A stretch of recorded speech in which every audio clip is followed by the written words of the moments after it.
नमस्कार दोस्तों, स्वागत है आपका स्टडी फॉर सिविल सर्विसेज में। उत्तर प्रदेश का कंप्लीट कॉम्प्रिहेंसिव करंट अफेयर है ये। उत्तर प्रदेश की जितनी भी सरकारी वेबसाइट है प्लस जितने भी लेटेस्ट एक्ट हैं, लेटेस्ट रिपोर्ट्स हैं, जो गवर्नमेंट ऑथेंटिक साइट्स हैं, जहां से जितनी भी उत्तर प्रदेश की न्यूज होती है उन सबको छांट के लाया गया है ये करंट अफेयर। तो Uttar Pradesh specific complete comprehensive current affair का पापा वीडियो है ये। इसको आप जरूर देखिए। जो लोग भी उत्तर प्रदेश के किसी भी प्रतियोगी परीक्षा की तैयारी कर रहे हैं, यूपीपीएससी आयोग के किसी भी एग्जाम की तैयारी कर रहे हैं, आरओ की, पीसीएस की, बीओ की, लेक्चरर की, जीआईसी की, जितने भी वैकेंसी निकलती है यूपीपीएससी की, जहां जीएस और करंट अफेयर आता है, उन सबके लिए जरूरी है ये video. UP triple SC exams में जहां जहां उत्तर प्रदेश का करंट अफेयर पूछा जाने की संभावना रहती है, उन सबके लिए जरूरी है ये वीडियो। और अगर आप जो है उत्तर प्रदेश के बाहर के हैं लेकिन उत्तर प्रदेश के एग्जाम्स की तैयारी कर रहे हैं, तो ये वीडियो जरूर देखिएगा। वन स्टॉप डेस्टिनेशन है उत्तर प्रदेश के सभी एग्जाम्स को प्रिपेयर करने के लिए, स्टडी फॉर सिविल सर्विसेज। अगर आप स्टडी फॉर सिविल सर्विसेज को फॉलो करते हैं तो यूपी के सारे एग्जाम्स में, यूपीपीएससी के आरओ में हो गया, पीसीएस में हो गया, बीओ में हो गया, और भी जितने एग्जाम्स हैं जहां जीएस और करंट आती है, उसके लिए आप सिर्फ और सिर्फ एक ही सोर्स पर रिलाई कर सकते हैं, वो है स्टडी फॉर सिविल सर्विसेज। तो भैया ये उत्तर प्रदेश का कंप्लीट कॉम्प्रिहेंसिव लेटेस्ट ट्रेंड और पैटर्न के हिसाब से कंप्लीटली रिवाइज्ड और अपडेटेड पापा वीडियो है ये। इसको देखिए पूरा। वीडियो के लिए हम पहले ही बता चुके हैं, वीडियो फ्री थे, फ्री है, फ्री रहेंगे। पिछले 8 साल से इसको फॉलो करने वाला, स्ट्रिक्टली फॉलो करने वाला सिर्फ एक यूट्यूब चैनल है, वो है study for civil services. PDF paid ही रहेंगी इनकी। मंथली बाइलिंगुअल यूपी करंट की, बिहार करंट की, टोटल करंट की पीडीएफ आप हमारे ऐप में पा सकते हैं। पापा पीडीएफ वाला फोल्डर में आप जो है सर्च करके बाई करके डाउनलोड कर सकते हैं। इस वाले वीडियो में पिछले 3 महीने का यूपी का, उत्तर प्रदेश का जितना करंट अफेयर सभी एग्जाम्स के लिए जरूरी है, सिर्फ उतना ही लिया गया है। जनवरी मंथ 2024 का उत्तर प्रदेश स्पेशल करंट अफेयर हम लोग यहाँ पर कवर करेंगे। स्टडी फॉर सिविल सर्विसेज का पेड ग्रुप शुरू हो चुका है 2025 की कंप्लीट कॉम्प्रिहेंसिव तैयारी के लिए भी, और क्रैश कोर्स भी चल रहा है लगातार 2024 के लिए। 17 मार्च 2024 को जो यूपीपीएससी का अपर प्रीलिम्स होना है, आप किसी भी ग्रुप को ज्वाइन करना चाहते हैं, गिवन नंबर्स पर व्हाट्सएप मैसेज करके अधिक जानकारी प्राप्त कर सकते हैं। एग्रीमेंट सेक्शन इस बार खाली है, कुछ ज़्यादा एग्रीमेंट यहाँ पे हुए नहीं उत्तर प्रदेश में और सिग्निफिकेंट नहीं थे। तो अवार्ड्स एंड ऑनर्स यहाँ पर शुरू करेंगे। अर्जुन अवार्ड पुरस्कार अनाउंस किए गए थे, ये हमने वैसे मंथली करंट अफेयर में भी डिस्कस किया है, जो नेशनल इंटरनेशनल वाला बनता है। लेकिन हाईलाइटेड यहाँ पे जो उत्तर प्रदेश के जो प्लेयर्स थे या एथलीट्स हैं जिनको पुरस्कृत किया गया, उनमें 2 हैं। मोहम्मद शमी क्रिकेटर लगातार वर्ल्ड कप में सुर्खियों में बने रहे थे अपने अच्छे प्रदर्शन के कारण। 2023 क्रिकेट विश्व कप फाइनल ऑस्ट्रेलिया और इंडिया के बीच हुआ था, ऑस्ट्रेलिया ने फाइनली जीता था, भारत रनर अप रहा था। वनडे क्रिकेट वर्ल्ड कप ये पूरी तरीके से इंडिया में हुआ था, ठीक है। अद्वितीय प्रदर्शन किया, 24 विकेट यहाँ पे निकाले थे। इसके अलावा एथलीट पारुल चौधरी क्या है? मैराथन रनर हैं। 19वें एशियन गेम्स में 5000 मीटर की दौड़ में स्वर्ण पदक जीतने वाली पहली भारतीय महिला बनी थी। मेरठ को बिलोंग करती हैं। उत्तर प्रदेश सरकार ने इन्हें पुरस्कृत किया है और पुलिस पे डीएसपी नियुक्त किया है। 4.5 करोड़ रुपए भी यहाँ पे दिए गए हैं। और अभी आरओ पेपर जो हुआ था 11 फेब को, उसमें ये पूछा भी गया था, जैसे प्रश्न आया था। तो इसमें आप देख सकते हैं, वैसे तो कई सारे लोगों को पूछा गया है, लेकिन पारुल चौधरी का तो आपको पता होना ही चाहिए था क्योंकि उत्तर प्रदेश का करंट अफेयर है। तो बी से आप इसमें सॉल्व कर सकते थे, है ना। बी का 1 जहाँ पे है वो करेक्ट है और बी का 1 एक ही में दिया हुआ है, तो इससे आप पूरा ये क्वेश्चन सॉल्व कर सकते थे। इसके बाद आ जाएंगे सुभाष चंद्र बोस आपदा प्रबंधन पुरस्कार। सुभाष चंद्र बोस की जयंती पर एक इंडिविजुअल लेवल पर पुरस्कार अनाउंस किया जाता है और एक कह सकते हैं इंस्टीट्यूशन के लेवल पे। तो 60 फील्ड पैराशूट हॉस्पिटल जो है उत्तर प्रदेश का जो है, उत्तर प्रदेश में जो है, इसको इंस्टीट्यूशनल कैटेगरी में यानी कि संस्थागत श्रेणी में पुरस्कार मिला है। सुभाष चंद्र बोस आपदा प्रबंधन पुरस्कार ये मिला है 60 पैराशूट फील्ड हॉस्पिटल को, जो उत्तर प्रदेश को बिलोंग करता है। उत्तर प्रदेश में कहाँ पर स्थित है कोई बता सकता है कमेंट करके? मैंने काफ़ी खोजा लेकिन वाकई में मिला नहीं कि ये कहाँ को बिलोंग करता है, ठीक है। ये आप कमेंट करके बता सकते हैं। और यूपीपीएससी में इसके पूछे जाने की संभावनाएं बहुत ज़्यादा है, ठीक है। ये पूछा जा सकता है, बिल्कुल डायरेक्टली आ सकता है। Wings India awards 2024 ministry of civil aviation यानी कि नागरिक उड्डयन मंत्रालय की तरफ से दिया जाता है। उत्तर प्रदेश सरकार को विंग्स इंडिया अवार्ड्स 2024 में स्टेट चैंपियन चुना गया है, ठीक है। स्टेट चैंपियन का पुरस्कार मिला उत्तर प्रदेश सरकार को। कई सारे और भी अवार्ड्स हैं जो दिए गए हैं अलग अलग कैटेगरीज में, लेकिन ये वाला अवार्ड ध्यान रखेंगे। स्टेट चैंपियन का पुरस्कार मिला उत्तर प्रदेश को विंग्स इंडिया 2024 में। विंग्स इंडिया का आयोजन वैसे कहाँ पे किया गया था? हैदराबाद में, ठीक है। डबल स्टेटमेंट वाले क्वेश्चंस के लिए तैयार रहें, स्टेटमेंट असर्शन वाले क्वेश्चन के लिए तैयार रहें। आपको डिटेल में पढ़ना पड़ता है, तभी थर्ड कॉलम थोड़ा बड़ा होता जा रहा है। फिर गैलेंट्री पुरस्कार में अगर देखें, वीरता पुरस्कार DG law and justice of Uttar Pradesh Prashant Kumar को और ये इंस्पेक्टर जनरल मंजिल सैनी को, इन 2 लोगों को मिला है। बहुत सारे पुरस्कार अनाउंस किए जाते हैं, देश भर के पुलिस वालों को मिलते हैं। तो उत्तर प्रदेश से जीता है आईजी मंजिल सैनी ने और प्रशांत कुमार ने। इसमें ये ध्यान रखिएगा, प्रशांत कुमार का जन्म बिहार में हुआ था, सिवान में, लेकिन उत्तर प्रदेश कैडर के आईपीएस हैं और काफ़ी उत्तर प्रदेश में इन्होंने सर्व किया है। इन्हें सिंघम के नाम से भी जाना जाता है और मंजिल सैनी को लेडी सिंघम के नाम से जाना जाता है। तो ये 2 जो है पुलिस ऑफिसर्स को अवार्ड दिया गया है। गणतंत्र दिवस पर 2024 में उत्तर प्रदेश की सर्वश्रेष्ठ झांकी, मतलब उत्तर प्रदेश को सर्वश्रेष्ठ झांकी का पुरस्कार एक बार फिर से मिला है। इसमें ध्यान रखना है आपको कि 2 तरीके से पुरस्कार अनाउंस किया गया था। एक तो जो पैनल बनता है, जो 3 लोगों का पैनल बनता है, उन्होंने अपनी अलग रैंकिंग निकाली है। माई गॉव की वेबसाइट पे ये वीडियो डाले गए थे और उसमें जिसके झांकी को सर्वाधिक वोट्स मिले उसके हिसाब से भी पुरस्कार अनाउंस किए गए हैं। तो उत्तर प्रदेश को सेकंड नंबर पर रखा गया वोटिंग के माध्यम से। विकसित भारत समृद्ध विरासत जो थीम पर झांकी थी उत्तर प्रदेश की इस बार की, उसको सेकंड प्राइज यहाँ पे मिला है या फिर सेकंड पर इसको रखा गया है। फर्स्ट है यहाँ पे गुजरात, गुजरात में Dhordo global icon of Gujarat border tourism, इसको मिला है प्रथम पुरस्कार। ठीक है, तो फर्स्ट पर है यहाँ पर धोर्डो गुजरात की झांकी, जो ये global icon of Gujarat border tourism theme पर आधारित थी। और सेकंड पर है यहाँ पे उत्तर प्रदेश विकसित भारत समृद्ध विरासत नाम से जो झांकी थी इस थीम पर, तो उत्तर प्रदेश की झांकी थी। तो कुल मिलाकर बेस्ट डेब्यू के अवार्ड में उत्तर प्रदेश सेकंड पर है, गुजरात फर्स्ट पर है। ये ध्यान रखिएगा, ये थोड़ा सा करेक्शन भी है। जिन लोगों ने करंट अफेयर की पीडीएफ शायद बाई की होगी ऐप से, तो वहाँ पे करेक्शन कर लीजिएगा। अब आ जाएंगे हम लोग प्रधानमंत्री के राष्ट्रीय बाल पुरस्कार पर। इस वर्ष पुरस्कार विजेताओं में बहादुरी, विज्ञान और प्रौद्योगिकी नवाचार की श्रेणियों में से 1 को, सामाजिक सेवा में से 4 को, खेल की श्रेणी में 5 को, कला संस्कृति में 7 बच्चों को शामिल किया गया है। राष्ट्रीय स्तर पर पुरस्कार में उत्कृष्ट प्रतिभाओं की खोज के लिए पहली बार एआई यानी आर्टिफिशियल इंटेलिजेंस का उपयोग भी किया गया था। कुल पुरस्कार विजेता बच्चे कितने हैं? 19। उत्तर प्रदेश से संबंधित बच्चे कितने हैं? 2। अनुष्का पाठक उत्तर प्रदेश से कला संस्कृति में और आदित्य यादव उत्तर प्रदेश से खेल के श्रेणी में चुने गए हैं। ठीक है, फिर हम आ जाते हैं राष्ट्रीय एक जिला एक उत्पाद पुरस्कार 2023 पर। तो राज्यों की श्रेणी में उत्तर प्रदेश ने यहाँ पर स्वर्ण पदक जीता है, ये एक चीज ध्यान रखेंगे। और जिला पुरस्कार गैर कृषि वाली श्रेणी में उत्तर प्रदेश ने यहाँ पर उत्तर प्रदेश के बांदा ने या फिर बांदा के वन डिस्ट्रिक्ट वन प्रोडक्ट शजर स्टोन क्राफ्ट ने सेकंड पुरस्कार यानी कि रजत पदक यहाँ पे जीता है। तो बांदा का वन डिस्ट्रिक्ट वन प्रोडक्ट भी शजर क्राफ्ट है, ये आगे पूछ सकते हैं क्योंकि इसको पुरस्कार भी मिला है, तो ये ध्यान रखिएगा। इसके बाद स्वच्छ सर्वेक्षण 2023 में जो है सर्वश्रेष्ठ गंगा शहरों में टॉप पर वाराणसी रहा है पूरे देश में और सेकंड पर प्रयागराज रहा है। ओवरऑल उत्तर प्रदेश का कौन सा नंबर है? यहाँ पे 9वां स्थान है प्रदेशों की रैंकिंग में। ठीक है, ये बहुत जरूरी आ सकता है एग्जाम में क्योंकि ये कहीं ज़्यादा हाईलाइट नहीं किया गया है। उत्तर प्रदेश राज्य में 1 लाख से अधिक जनसंख्या श्रेणी में 5 स्टार रेटिंग वाले स्वच्छ शहर शामिल हैं। 5 नहीं, एक्चुअली ज़्यादा है। 1 लाख से अधिक जनसंख्या में 5 स्टार स्वच्छ रेटिंग किसको मिली है? नोएडा को मिली है, ध्यान रखिएगा। और लखनऊ, गोरखपुर, वाराणसी, कानपुर, गाजियाबाद, अलीगढ़, झांसी, फिरोजाबाद सहित 8 शहरों ने 3 स्टार रेटिंग अर्जित की है। नोएडा ने 5 स्टार रेटिंग अर्जित की है। ठीक है, ये ध्यान रखिएगा। ये जितना दिया है उत्तर प्रदेश का ये यहाँ पे है, बाकी मंथली करंट अफेयर में आप देख सकते हैं टॉप स्टेट कौन सा है। ठीक है, टॉप 3 स्टेट कौन से हैं ये सब देख सकते हैं उसमें। इसके बाद वीरता सेवा पदक 2024 में अगर देखें, वीरता के लिए राष्ट्रपति पदक 2 लोगों को मिला है, जवान सांवला राम बिश्नोई को, शिशुपाल सिंह को मरणोपरांत। ठीक है, बाकी ज़्यादा कोई जरूरी नहीं है इसमें। आगे बढ़ते हैं हम लोग। पद्म पुरस्कार 2024। पद्म पुरस्कार जनवरी में अनाउंस किए जाते हैं, साल भर होने वाली परीक्षाओं में पूछे जाते रहते हैं। तो पद्म पुरस्कार देश के सर्वोच्च नागरिक पुरस्कारों में से शामिल होते हैं। पद्म विभूषण, पद्म भूषण, पद्मश्री ये क्रम होता है। भारत रत्न सबसे बड़ा होता है, वो अलग होता है। ठीक है, पद्म विभूषण असाधारण और विशिष्ट सेवा प्रदान करने के लिए दिया जाता है। उच्च कोटि की विशिष्ट सेवा के लिए पद्म भूषण अलंकृत किया जाता है। इस बार 2024 में 132 पद्म पुरस्कार कुल मिलाकर दिए गए हैं। 5 पद्म विभूषण, 17 पद्म भूषण, 110 पद्मश्री पुरस्कार इसमें शामिल हैं। 110 पद्मश्री इसमें दिए गए हैं। क्या हम सभी के नाम ध्यान रखेंगे? उत्तर है नहीं, लेकिन उत्तर प्रदेश से जितने भी अवार्डीज हैं, चाहे पद्म विभूषण में हो, चाहे पद्म भूषण में हो, चाहे पद्मश्री में, उनको हम देखेंगे। ठीक है, तो 12 कुल व्यक्तियों को सम्मानित किया गया है। खलील अहमद, सुश्री नसीम बानो, फिर रामचेत चौधरी, राधाकृष्ण धीमान, राजा राम जैन, गौरव खन्ना, श्री सुरेंद्र मोहन मिश्र, श्री राधे श्याम पारिक, नवजीवन रस्तोगी, गोदावरी सिंह, उर्मिला श्रीवास्तव, राम बाबू यादव। किस किस क्षेत्र से कोई आते हैं वो जरूर ध्यान रखिएगा। जैसे औषधि से, गौरव खन्ना खेल से, ये मिलाने को आ सकता है बिल्कुल आपके यूपीएससी के एग्जाम में। एक तरफ अवार्डीज और दूसरी तरफ वो किस क्षेत्र से बिलोंग करते हैं, मैचिंग में क्वेश्चन बन सकता है, इसको अच्छे से ध्यान रखिएगा। इंग्लिश मीडियम में भी आ सकता है, ध्यान रखिएगा। कुल मिलाकर कितने % को दिया गया पद्मश्री? 12। फिर इसके बाद डिफेंस में आ जाएंगे। अभ्यास अयुत्या। अयुत्या जो है अभ्यास किस कंट्री के बीच हुआ था? इंडिया की नौसेना ने रॉयल थाई नौसेना से किया था, तो इंडिया और थाईलैंड के बीच था ये युद्धाभ्यास अयुत्या।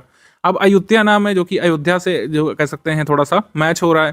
तो भारत में अयोध्या, थाईलैंड में जो अयोध्या सिटी है, दोनों कुछ शेयर्ड कल्चरल हेरिटेज शेयर करते हैं। ठीक है, मतलब शेयर्ड कल्चरल हेरिटेज इन दोनों देशों के बीच और इन दोनों नगरों के बीच। तो ये थोड़ा सा हाईलाइट हुआ था तो ये उत्तर प्रदेश के संदर्भ में। बाकी ऐसा नहीं कि एक्सरसाइज अयोध्या उत्तर प्रदेश में हुआ था, नहीं। ठीक है, ये यहाँ पे नहीं हुआ था। ऑबिशरीज पे देख लेते हैं। उस्ताद राशिद खान जो हिंदुस्तानी क्लासिकल सिंगर थे, ये नहीं रहे।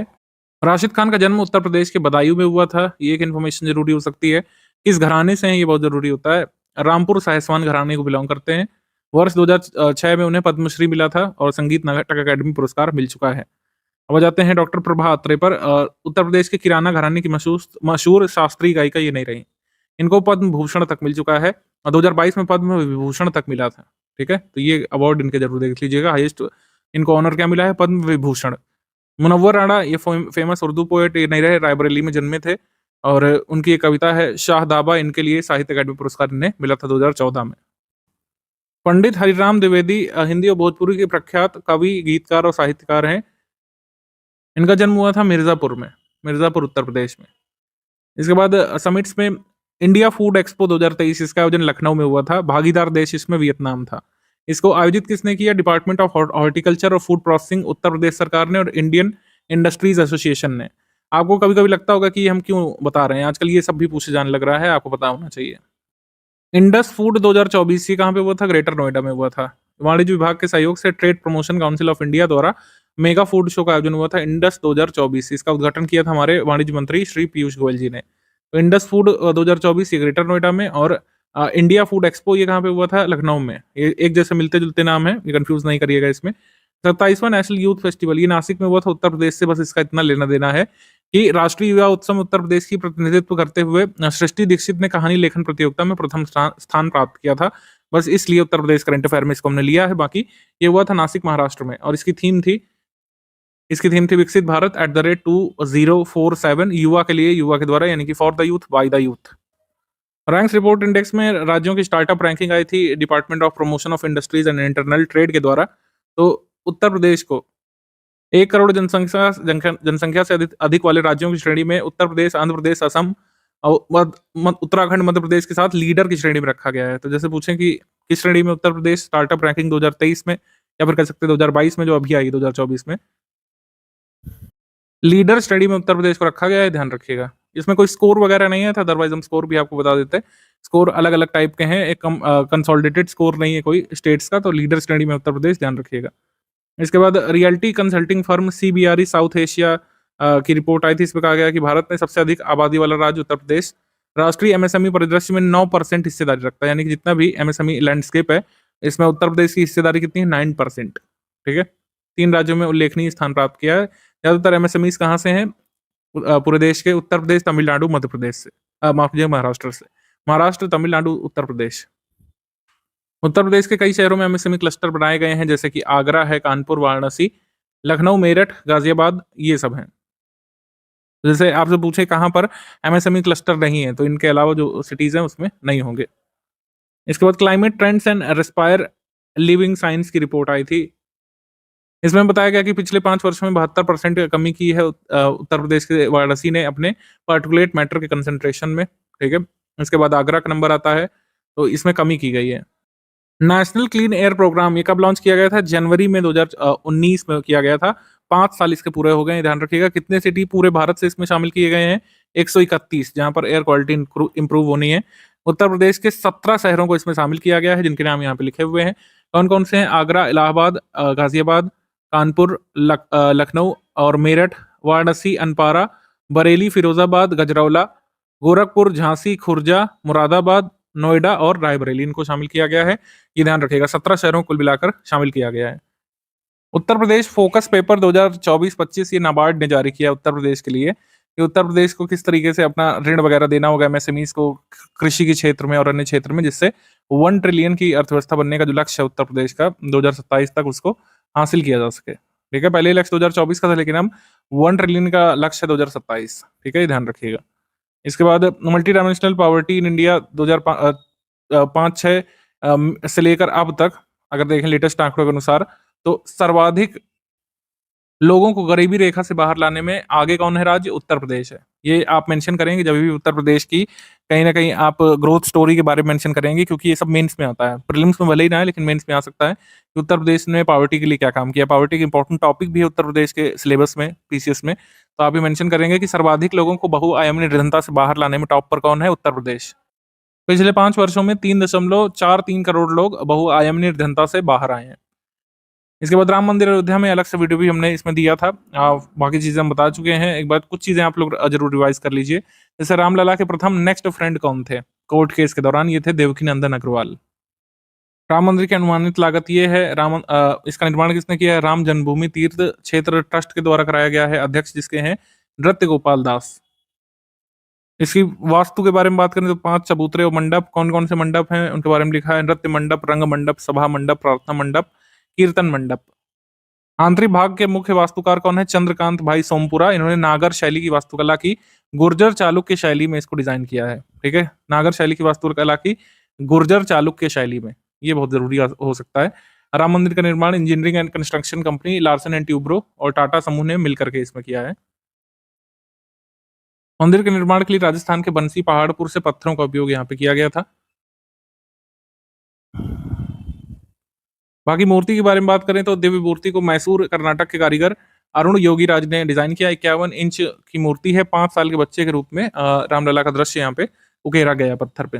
कृष्ण शिला पर बनाया गया है। तो काले रंग की मूर्ति आपने सोशल मीडिया पर जरूर देखी होगी। खड़ी मुद्रा में है, ध्यान रखिएगा। हाथ में धनुष जरूर लिए हुए हैं, लेकिन भगवान राम की मूर्ति खड़ी मुद्रा में मानी जाएगी, धनुर्धारी मुद्रा में नहीं। नेपाल से अयोध्या तक 2 शालिग्राम शिलाएं लाई गई थी। इससे भगवान राम और जानकी की मूर्ति का निर्माण किया गया था। रामलला की मूर्ति में 10 अवतारों को दिखाया गया है। ठीक है, मूर्ति के दाहिने के पैर के पास भगवान हनुमान को उकेरा गया है। बाएं पैर के पास भगवान विष्णु की सवारी करुण को दर्शाया गया है। रामलला के हाथ में धनुष बाण को दिखाया गया है और 200 किलो वजन की लगभग मूर्ति है। ये सब हमने इंग्लिश मीडियम में भी लिख रखा है, आप इसको इंग्लिश मीडियम वाले भी नोट कर सकते हैं। जो हाइलाइट्स हैं वो जरूर ध्यान रखिए। जैसे नेक्स्ट फ्रेंड जो कोर्ट केस के दौरान थे सबसे पहले, वो कौन थे इनके बारे में देखिएगा। इसके बाद आ जाएंगे एमसीक्यू सेक्शन पे। तो पहला क्वेश्चन है इसमें, संविद गुरुकुलम गर्ल्स सैनिक स्कूल के संदर्भ में कौन सा एक कथन यहाँ पे गलत है? पहला कथन है कि 1 जनवरी 2024 को उत्तर प्रदेश के मुख्यमंत्री योगी जी ने मथुरा के वृंदावन में संविद गुरुकुलम सैनिक स्कूल का उद्घाटन किया था। ये स्टेटमेंट जो है आधा इनकरेक्ट है, क्योंकि बाकी डिटेल तो सही है, लेकिन इसका इनॉग्रेशन चीफ मिनिस्टर जी ने नहीं किया है, हमारे रक्षा मंत्री ने किया है। पहला स्टेटमेंट यहाँ पे रॉन्ग हो गया। सेकंड है, इसमें 870 गर्ल स्टूडेंट को यहाँ पे शिक्षा दी जाएगी, ये सही है। पहला स्टेटमेंट यहाँ पे रॉन्ग हो गया। हमारा आंसर इसमें हो जाएगा ओनली 1। भारत के पहले डीएनए बैंक के संबंध में निम्नलिखित में से कौन सा कथन सही है? बीएचयू में उत्तर भारत का पहला मानव डीएनए बैंक बनाया जा रहा है। ज्ञानेश्वर लैब में ऑटोमेटेड डीएनए एक्सट्रैक्टर मशीन इसके लिए लगाई गई है। बीएचयू के जंतु विज्ञान विभाग में मेक इन इंडिया के तहत पूरी तरह इंडिजिटली इसको डेवलप किया गया है। तो ये भी सही है। हमारा आंसर इसमें हो जाएगा D. All of the above यहाँ पे करेक्ट है, डी। अयोध्या के राम मंदिर के निर्माण से निम्नलिखित में से किस जिले के पीतल के बर्तन उद्योग के लिए पुनरुत्थान को प्रोत्साहन मिला है? तो ये आपने क्वेश्चन देखा होगा। नॉर्थ इंडिया का फर्स्ट एसईजेड जो है वो भी मुरादाबाद में सेटअप किया गया था। ब्रास वेयर के लिए प्रसिद्ध है। कॉपर वेयर करके एक डबल स्टेटमेंट वाला क्वेश्चन आरओ पेपर में आया था, तो फर्स्ट स्टेटमेंट उसका गलत था। तो हमारा आंसर इसमें क्या हो जाएगा? हमारा आंसर इसमें हो जाएगा मुरादाबाद। ऑप्शन नंबर बी यहाँ पे सही है, मुरादाबाद। राम मंदिर जब से बना है तो मिनिएचर रामलला की मूर्तियां खूब बिकेंगी। इस वजह से ब्रास वेयर की मूर्ति का उद्योग अब और यहाँ पे प्रोत्साहित होगा। इसके बाद आ जाते हैं नागरिक उड्डयन मंत्री ज्योतिरादित्य एम सिंधिया के अनुसार उत्तर प्रदेश के 5 शहरों में जल्द ही 5 नए हवाई अड्डे बनाए जाएंगे। कौन सा एक शहर इसमें शामिल नहीं है? उत्तर प्रदेश में 5 नए हवाई अड्डे बनेंगे। आजमगढ़ में, अलीगढ़ में, मुरादाबाद में, चित्रकूट में और श्रावस्ती में। तो इसमें कौन सा शामिल नहीं है? मथुरा इसमें शामिल नहीं है। Option number B. Uttar Pradesh की हेलीकॉप्टर सेवाओं के संबंध में क्या सही है? उत्तर प्रदेश सरकार ने लखनऊ, गोरखपुर, प्रयागराज, वाराणसी, आगरा, मथुरा से अयोध्या के लिए हेलीकॉप्टर सर्विसेज शुरू करने की घोषणा यहाँ पे की थी जनवरी 2024 में। मुख्यमंत्री योगी आदित्यनाथ जी ने 19 जनवरी 2024 को लखनऊ के अयोध्या से हेलीकॉप्टर का उद्घाटन भी किया था। 19 जनवरी 2024 को लखनऊ से अयोध्या के लिए हेलीकॉप्टर सर्विस का उद्घाटन हो गया था, ये सही है। आंसर यहाँ पे हो जाएगा सी। 1 और 2 बोथ करेक्ट, सी। रामलला की कंसेक्रेशन सेरेमनी जो है, प्राण प्रतिष्ठा या अभिषेक समारोह सरयू तट पर किस रीति के साथ शुरू हुआ था? तो सबसे पहला रीति यहाँ पे किया गया था भगवान विष्णु की पूजा के साथ। ऑप्शन नंबर बी यहाँ पे सही है, बी। इसके बाद जनवरी 2024 में उत्तर प्रदेश की राजधानी लखनऊ में बहुजोखिम परिदृश्यों से निपटने के लिए पूर्व चेतावनी केंद्र यानी हजार्ड फोरकास्ट सेंटर ये जो खोला गया है, राहत वाणी केंद्र, डिजास्टर अर्ली वार्निंग सेंटर राहत वाणी केंद्र लखनऊ में। तो राहत वाणी केंद्र कहाँ पे खोला गया? लखनऊ में। एक तो ये फैक्ट हो गया। किसने इनॉग्रेट किया था? चीफ सेक्रेटरी दुर्गा शंकर मिश्र ने। आंसर यहाँ पे हो जाएगा D, Durga Shankar Mishra, option number D. Lucknow के लालबाग में स्थित है ये। अगला क्वेश्चन है, निम्नलिखित में से कौन सा कथन सही है? जनवरी 2024 में उत्तर प्रदेश सरकार ने कवि गोस्वामी तुलसीदास जी के जन्म स्थान राजापुर गांव को पर्यटन स्थल के रूप में विकसित करने की घोषणा की है। इसके संबंध में भी आरओ में एक क्वेश्चन आया था, इसमें बांदा दिया हुआ था, बांदा डिस्ट्रिक्ट में राजापुर पड़ता है, जो कि बुक्स में दिया हुआ है। अब ऑफिशियल सोर्सेस में चित्रकूट दिया हुआ है, आरओ के आंसर की आई नहीं है अभी, तो हम यहाँ पे इस क्वेश्चन में तो चित्रकूट को सही मान रहे हैं, लेकिन बांदा भी बुक्स में दिया हुआ है, तो जब आरओ की आएगी तो उस हिसाब से देखना पड़ेगा इसको। फिलहाल फर्स्ट स्टेटमेंट करेक्ट है, ठीक है। जनवरी 2024 में उत्तर प्रदेश सरकार ने अनाउंस किया है कि राजापुर विलेज को पर्यटन स्थल के रूप में विकसित किया जाना है। 2024 में एक टारगेट सेट किया गया है कि गंगा एक्सप्रेसवे जो निर्माणाधीन है उसको कंप्लीट कर लिया जाए 2024 के अंत तक। इसकी आधारशिला पीएम मोदी जी ने रखी थी 18 दिसंबर 2021 को, और ये कितने जिलों से होकर गुजरने वाला है? उत्तर प्रदेश में 12 जिलों से होकर गुजरने वाला है, और पूरे देश का दूसरा सबसे बड़ा एक्सप्रेसवे भी बन जाएगा बनने पर। तो हमारा आंसर इसमें हो जाएगा बोथ 1 and 2 करेक्ट, दोनों ही स्टेटमेंट यहाँ पे सही हैं। उत्तर प्रदेश स्थापना दिवस के बारे में सही कथन का चुनाव कर रहा है। उत्तर प्रदेश सरकार का 75वां स्थापना दिवस बनाया गया था 24 जनवरी 2024 को। तो कौन से नंबर को बनाया गया था 75वां स्थापना दिवस? 24 जनवरी 2024 को। 24 जनवरी 1950 में यूनाइटेड प्रोविंस का नाम बदलकर क्या रखा गया था? संयुक्त प्रांत का उत्तर प्रदेश नाम रखा गया था। ये इनिशिएटिव किसने लिया था फाउंडेशन डे बनाने का? तो इसका आंसर हो जाएगा राम नाईक। यहाँ पे योगी आदित्यनाथ जी दिया, तो ये इनकरेक्ट है। तो करेक्ट स्टेटमेंट क्या हो जाएंगे यहाँ पे? हमारा आंसर सही हो जाएगा इसमें ए, 1 और 2 यहाँ पे सही, थर्ड स्टेटमेंट यहाँ पे रॉन्ग है, ठीक है। आंसर ए हो जाएगा इसमें। उत्तर प्रदेश दिवस मनाने की पहल वर्ष 2018 में तत्कालीन राज्यपाल राम नाईक ने शुरू की थी। 2018 से प्रत्येक वर्ष 3 दिनों तक मनाया जाता है। उत्तर प्रदेश सरकार ने नाबालिग बच्चों को गाड़ी चलाने की अनुमति देने वाले माता पिता या गाड़ी मालिकों पर 25,000 रुपये के जुर्माने के साथ कितनी कैद की सजा के प्रावधान को सख्ती से लागू किया है?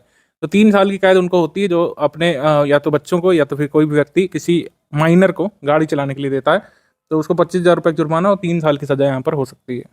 अयोध्या में राम मंदिर के भगवान रामलला के लिए किस देश या फिर राज्य से किस राज्य के महावीर मंदिर ट्रस्ट की ओर से सोने का धनुष बाण अर्पित किया गया था? जो रामलला के हाथ में आप सोने का धनुष बाण देख रहे हैं वो दिया गया था महावीर मंदिर ट्रस्ट की तरफ से।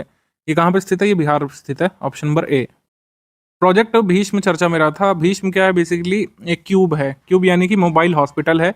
जैसे वैन होती थी, ठीक है, तो वैन में लिमिटेड सुविधाएं होती थी, इसमें अस्पताल जितनी सुविधा एक चलते फिरते मोबाइल कैब आप कह सकते हैं, बड़ी गाड़ी कह सकते हैं, या फिर मोबाइल हॉस्पिटल भी उसको कह सकते हैं। आरोग्य मैत्री का हिस्सा है, प्रोजेक्ट आरोग्य मैत्री के तहत इसको बनाया गया। भीष्म का फुल फॉर्म क्या है? भारत हेल्थ इनिशिएटिव फॉर सहयोग हित एंड मैत्री, ठीक है। हमारा आंसर क्या हो जाएगा इसमें? आंसर हो जाएगा D, both 1 and 2 correct. Correct कौन सा है? 1 and 2।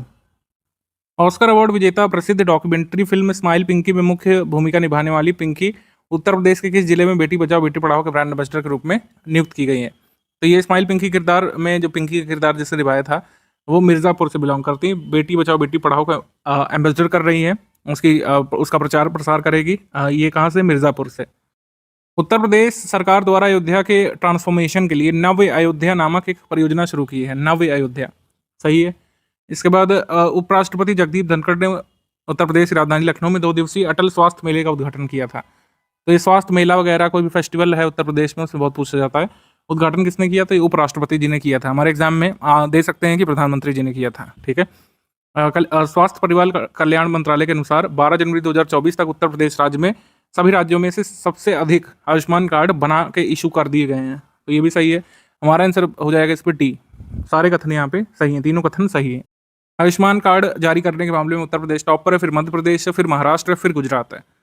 उत्तर प्रदेश राज्य औद्योगिक विकास प्राधिकरण यूपी-सीडा के अनुसार निम्नलिखित में से किस एक क्षेत्र में उत्तर प्रदेश सरकार द्वारा 5 गांवों में एक फार्मा पार्क स्थापित किया जा रहा है? तो बुंदेलखंड रीजन में 5 गांवों में ये स्थापित किया जा रहा है। ललितपुर जिला जो बुंदेलखंड के अंतर्गत आता है, यहाँ पे 5 गांव हैं। सईदपुर, गोडली किला, लारगन, करौंदा और रामपुर, 5 गांवों में एक फार्मा पार्क बनाया जा रहा है। ये बन रहा है कहाँ पे? बुंदेलखंड में। ऑप्शन नंबर डी यहाँ पे सही है। जनवरी 2024 में उत्तर प्रदेश के अयोध्या में राम मंदिर के उद्घाटन दिवस पर अपने राज्य में शराब बिक्री पर 1 दिन के लिए रोक लगाने वाला पहला राज्य कौन सा बना था? तो ड्राई डे सबसे पहले अनाउंस किया था छत्तीसगढ़ ने। ऑप्शन नंबर बी यहाँ पे सही है।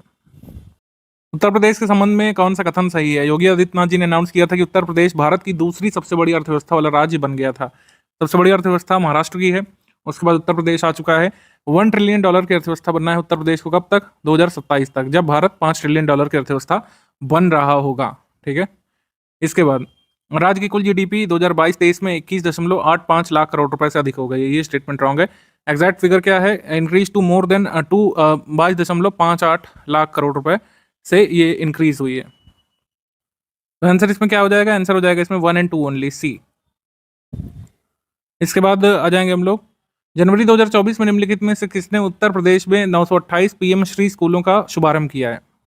तो संयुक्त रूप से शिक्षा मंत्री धर्मेंद्र प्रधान ने और उत्तर प्रदेश के सीएम जी ने इनॉग्रेट किया था इसको। बोथ ए एंड बी यहाँ पे ज्वाइंटली, यानी कि 928 पीएम श्री स्कूलों का उद्घाटन राज्यपाल और माफ कीजिएगा शिक्षा मंत्री और हमारे मुख्यमंत्री ने किया है। अहमदाबाद से अयोध्या की डायरेक्ट फ्लाइट का वर्चुअल माध्यम से उद्घाटन किसने किया था? 11 जनवरी 2024 को सीएम जी ने। ऑप्शन नंबर डी यहाँ पे सही है। दिव्य अयोध्या ऐप के बारे में क्या सही है? दिव्य अयोध्या पर्यटन मोबाइल ऐप और अयोध्या पुलिस की आधिकारिक वेबसाइट का शुभारंभ सीएम जी ने किया था, ये सही। इसके बाद दिव्य अयोध्या मोबाइल एप्लीकेशन ये अयोध्या डेवलपमेंट अथॉरिटी ने बनाया है, ये भी सही है। हमारा आंसर हो जाएगा इसमें सी। 1 और 2 बोथ करेक्ट, सी। आगे बढ़ते हैं हम लोग। उत्तर प्रदेश सरकार ने जनवरी 2024 में निम्नलिखित में से किस औद्योगिक निकाय के विस्तार के लिए 29,040 करोड़ रुपए की मंजूरी दी है? यूपी एक्सप्रेस वे औद्योगिक विकास प्राधिकरण, यूपी सीडा और यमुना एक्सप्रेस वे औद्योगिक विकास प्राधिकरण, तो तीनों के लिए बजट आया है। तो हमारा आंसर हो जाएगा इसमें डी। उपर्युक्त में से सभी यहाँ पे सही है, सभी। कुल मिलाकर औद्योगिक विस्तार के लिए 8,000 करोड़ रुपए अलग यहाँ पे रखे गए थे बजट 2023-24 में। तो औद्योगिक विकास पर काफी फोकस यहाँ पे उत्तर प्रदेश में किया जा रहा है। जनवरी 2024 में लखनऊ में आयोजित 3 दिवसीय नो योर आर्मी फेस्टिवल का उद्घाटन किसने किया था? लखनऊ में नो योर आर्मी फेस्टिवल का उद्घाटन किसने किया था? इसका उद्घाटन भी योगी आदित्यनाथ जी ने किया था। एग्जाम में आपको ये वाला ऑप्शन जरूर देंगे रक्षा मंत्री का, लेकिन इसको आप सही नहीं मानिएगा, ठीक है। योगी आदित्यनाथ जी ने इसका उद्घाटन किया था नो योर आर्मी फेस्टिवल का। इसके बाद उत्तर प्रदेश के पहले उन्नत बाल चिकित्सा केंद्र के बारे में गलत कथनों का यहाँ पे चयन करना है। तो पहला है कि उत्तर प्रदेश मंत्रिमंडल ने राज्य का पहला उन्नत बाल चिकित्सा केंद्र लखनऊ में स्थापित करने की अनुमति दे दी है। तो first states advanced paediatric centre जो है खुलेगा लखनऊ में, और ये कहाँ पे खुलेगा? संजय गांधी पीजीआई में, ठीक है। संजय गांधी पीजीआई में स्टेट का एडवांस लेवल का पीडियाट्रिक सेंटर खुलने वाला है। एस्टिमेटेड कॉस्ट इसकी रखी जाएगी करीब 200 करोड़ रुपए। तो ये भी सही है, तो हमारा आंसर इसमें हो जाएगा। तीनों कथन यहाँ पे सही है, तो नन ऑफ द अबव यहाँ पे सही है, उपर्युक्त में से कोई नहीं। आंसर हो जाएगा डी। उत्तर प्रदेश सरकार ने नोएडा को दिल्ली से जोड़ने के लिए कितने रुपए की रैपिड रेल परियोजना को मंजूरी प्रदान कर दी है? कितने हजार करोड़ रुपए की है? 16,000 करोड़ रुपए की, option number C. Noida international airport जो जेवर में बन रहा है ग्रेटर नोएडा में, इसको दिल्ली के इंदिरा गांधी इंटरनेशनल एयरपोर्ट से जोड़ने की बहुत महत्वाकांक्षी परियोजना है। 16,000 करोड़ रुपए का ये रैपिड रेल कॉरिडोर यहाँ पे बनेगा। भगवान रामलला की मूर्ति पर एक सूर्य तिलक लगाया गया, बहुत एडवांस लेवल का सिस्टम है, ठीक है। तो पहला स्टेटमेंट तो ये सही है कि रामलला की मूर्ति पर लगाया गया है। ये एक सिस्टम है जो डिजाइन किया गया है कि उनके फॉरहेड पर सनलाइट पड़े, उनके तिलक में सनलाइट पड़े। ये प्रोजेक्ट जो है बनाया है central building research institute CBRI के जो टीम ने बनाया है। ओडिशा के साइंटिस्ट सरोज कुमार ने इसको लीड किया था। इसमें किसी प्रकार की इलेक्ट्रिसिटी, बैटरी, आयरन, स्टील का प्रयोग नहीं किया गया है। सिंपली एक इंजीनियरिंग मार्वल है कि जो पहली सनलाइट है वो रामलला के माथे के तिलक पर पड़े। इसमें सिंपली एक मिरर और लेंस का उपयोग किया गया है जो इंश्योर करता है कि सन की रेस डायरेक्टली रामलला के फोरहेड पर पड़े, ठीक है, नून में, यानी कि दिन के समय में। तो हमारा आंसर इसमें हो जाएगा डी। सारे कथन यहाँ पे सही है, तीनों स्टेटमेंट यहाँ पे सही है। उत्तर प्रदेश के सीएम जी ने किस नदी पर यूपीएसटीसी द्वारा संचालित राज्य के पहले फ्लोटिंग वातानुकूलित रेस्टोरेंट का उद्घाटन किया है? तो फ्लोटिंग एयर कंडीशन रेस्टोरेंट ये UPSDTC का ये बना है यमुना रिवर पर। Uttar Pradesh tourism development corporation, इसी को यहाँ पे बोला जा रहा है UPSDTC, Uttar Pradesh state tourism development corporation है। और अगर पूछे कहाँ पे किया गया था तो प्रयागराज में। तो प्रयागराज में बना है यमुना रिवर के ऊपर, ऑप्शन नंबर ए यहाँ पे सही है। 24 जनवरी 2024 को केंद्रीय स्वास्थ्य और परिवार कल्याण मंत्री डॉक्टर मनसुख मंडाविया ने उत्तर प्रदेश के गणेश शंकर विद्यार्थी मेमोरियल मेडिकल कॉलेज में एक सुपर स्पेशलिटी ब्लॉक का वर्चुअल उद्घाटन किया है। तो सुपर स्पेशलिटी ब्लॉक का उद्घाटन किया है तो आपको पता होना चाहिए GSVM है कहाँ। GSVM है कानपुर नगर में, ऑप्शन नंबर बी यहाँ पे सही है, कानपुर नगर में। कानपुर में all India institute of speech and hearing satellite centre की भी आधारशिला यहाँ पे रखी गई है, यहाँ पे बनेगा और उत्तर भारत का पहला अत्याधुनिक केंद्र होगा जब ये बन जाएगा पूरा। तो काफी सारे इवेंट्स हुए उत्तर प्रदेश में जनवरी मंथ में। उत्तर प्रदेश में कानपुर में मल्टी एजेंसी सेंटर खोला जाएगा जो आईबी, एनआईए, रॉ जैसी खुफिया एजेंसियों से अपना इंटेलिजेंस इनपुट साझा करने में सक्षम बनाएगा। तो स्टेटमेंट सही है। काशी रोपवे जो वाराणसी में बन रहा है ये लॉर्ड शिवा से इंस्पायर्ड है और अभी ये बन रहा है, तो देखते हैं कब तक ये तैयार होता है। डॉल्फिन सेंचुरी ये प्रपोज की गई है सहसोन नामक रीजन में जो कि चंबल वाइल्ड लाइफ सेंचुरी में पड़ता है। तो ये 1 2 3 यहाँ पे सही हो जाएगा। ऑप्शन नंबर सी यहाँ पे सही है, 1 2 3। ऑप्शन नंबर यहाँ पे सही है सी। जनवरी 2024 में उत्तर प्रदेश ने अयोध्या में सौर ऊर्जा से चलने वाली स्ट्रीट लाइट की सबसे लंबी लाइन स्थापित करके एक वर्ल्ड रिकॉर्ड बना दिया है। इससे पहले ये वर्ल्ड रिकॉर्ड किसके नाम था? तो इससे पहले ये वर्ल्ड रिकॉर्ड नाम था सऊदी अरब के, लेकिन अभी ये रिकॉर्ड भारत में बना लिया गया। उत्तर प्रदेश में अयोध्या में सबसे लंबी लाइन यहाँ पे स्ट्रीट लाइटों की सबसे लंबी पंक्ति जो सौर ऊर्जा से संचालित हो। 10.2 किलोमीटर का जो स्ट्रेच है गुप्तार घाट से लक्ष्मण घाट तक, उसके बीच यहाँ पे लगाई गई थी लाइटिंग। 18 जनवरी 2024 को प्रधानमंत्री जी ने अयोध्या के राम मंदिर पर 6 विशेष डाक टिकट स्मारक और विश्व भर से भगवान राम को समर्पित डाक टिकटों वाली एक बुकलेट का अनावरण किया है। तो मुझे बताना है कि ये जो कमेमोरेटिव स्टाम्प 6 इसमें किसको नहीं दर्शाया गया है? तो इसमें नहीं दर्शाया गया है लॉर्ड गरुड़ को, यानी भगवान गरुड़ को। ऑप्शन नंबर सी यहाँ पे सही है। राम मंदिर को, भगवान गणेश को, भगवान हनुमान को, जटायु, वे केवटराज, माँ शबरी को दिखाया गया है इसमें। आंसर यहाँ पे सी सही होगा। इसके बाद ऊर्जा सक्षम ई बोट के बारे में क्या सही है? भारत की पहली ऊर्जा सक्षम इलेक्ट्रिक बोट है। सरयू नदी में इसको जो है लॉन्च किया गया है। वाला स्टेटमेंट सही है। इस बोट को किसने डेवलप किया है? Uttar Pradesh new and renewable energy agency UP NEDA ने। तो उत्तर प्रदेश की एजेंसी है। India first solar powered enabled boat है जो सरयू रिवर में छोड़ी गई है। यूपी नीडा ने अयोध्या में सरयू रिवर पर इस सौर ऊर्जा संचालित नाव सेवा के नियमित संचालन की योजना की रूपरेखा तैयार कर ली है, जो रेगुलर चलेगी। तो हमारा आंसर इसमें हो जाएगा डी। सभी कथन यहाँ पे सही हैं, डी यहाँ पे सही है। उत्तर प्रदेश सरकार ने वृद्धाश्रम में आश्रय हासिल करने में बेघर बुजुर्गों की मदद करने के लिए जो एल्डर लाइन शुरू की है उसका नंबर क्या है? तो एल्डर लाइन का नंबर शुरू किया है 14567। 14567 ऑप्शन नंबर ए। भारत का पहला केंद्र वित्त पोषित गौ अभयारण्य के बारे में क्या सही है? भारत का पहला केंद्र वित्त पोषित गाय अभयारण्य उत्तर प्रदेश के मुजफ्फरनगर जिले में, माफ कीजिएगा, तैयार हो चुका है। मुजफ्फरपुर बिहार में है, मुजफ्फरनगर उत्तर प्रदेश में है। हमेशा ध्यान रखिए, कभी कभी मैं कंफ्यूज होता हूँ बोलने में, आप लोग नहीं होइएगा। सेंचुरी ये बिल्ड की गई है 50 एकड़ में। 64 करोड़ रुपए राष्ट्रीय गोकुल मिशन के अंतर्गत इसमें खर्च किए गए हैं। राष्ट्रीय गोकुल मिशन किसके अंतर्गत काम करता है? Ministry of fisheries, animal husbandry और डेयरिंग के अंतर्गत। पहला स्टेटमेंट सही, दूसरा सही, तीसरा सही। आंसर यहाँ पे हो जाएगा डी। मस्जिद मोहम्मद बिन अब्दुल्ला के बारे में गलत कथनों का चयन करना है। तो गलत कथन यहाँ पे ढूंढना है। मस्जिद का निर्माण अयोध्या से 25 किलोमीटर दूर धन्नीपुर विलेज में किया जाना है, जहां पर जमीन अलॉट की गई थी राम मंदिर फैसला आने पर। सही। इंडो इस्लामिक कल्चरल फाउंडेशन इसका कंस्ट्रक्शन स्टार्ट करेगा मई 2024 से। प्रॉफिट मोहम्मद के नाम पर इसका नाम रखा जाएगा मस्जिद का। सही। तो तीनों स्टेटमेंट सही है, तो कोई भी इनकरेक्ट नहीं है। आंसर यहाँ पे हो जाएगा डी। राम मंदिर के लिए बहुत सारी चीजें अनेक लोगों ने अपनी तरफ से अर्पित की है। तो वर्ल्ड्स लार्जेस्ट लॉक ये किसने अर्पित किया? अलीगढ़ से। अलीगढ़ के एक लोहार है, उन्होंने अर्पित किया है 400 किलो का ताला। ऑप्शन नंबर सी यहाँ पे सही है। इसकी चाबी का वजन जो है 30 किलोग्राम है। निम्नलिखित में से गलत कथन कौन सा है? आगरा के एसएन मेडिकल कॉलेज में जानवरों से मनुष्यों में फैलने वाली बीमारियों की जांच करने के लिए राष्ट्रीय रोग नियंत्रण केंद्र नई दिल्ली से समझौता इसका हुआ है। तो सही है। इसके बाद बनारस हिंदू यूनिवर्सिटी ने एक अनोखा यहाँ पे रिकॉर्ड हासिल कर लिया है। गीता के उर्दू अनुवाद पर भारत में पहला रिसर्च यहाँ पे होने जा रहा है। सही। हमारा आंसर इसमें हो जाएगा सी। 1 और 2 बोथ करेक्ट। एक्चुअली ऊपर नॉट करेक्ट पूछा है तो आंसर डी होगा, none of the above, D.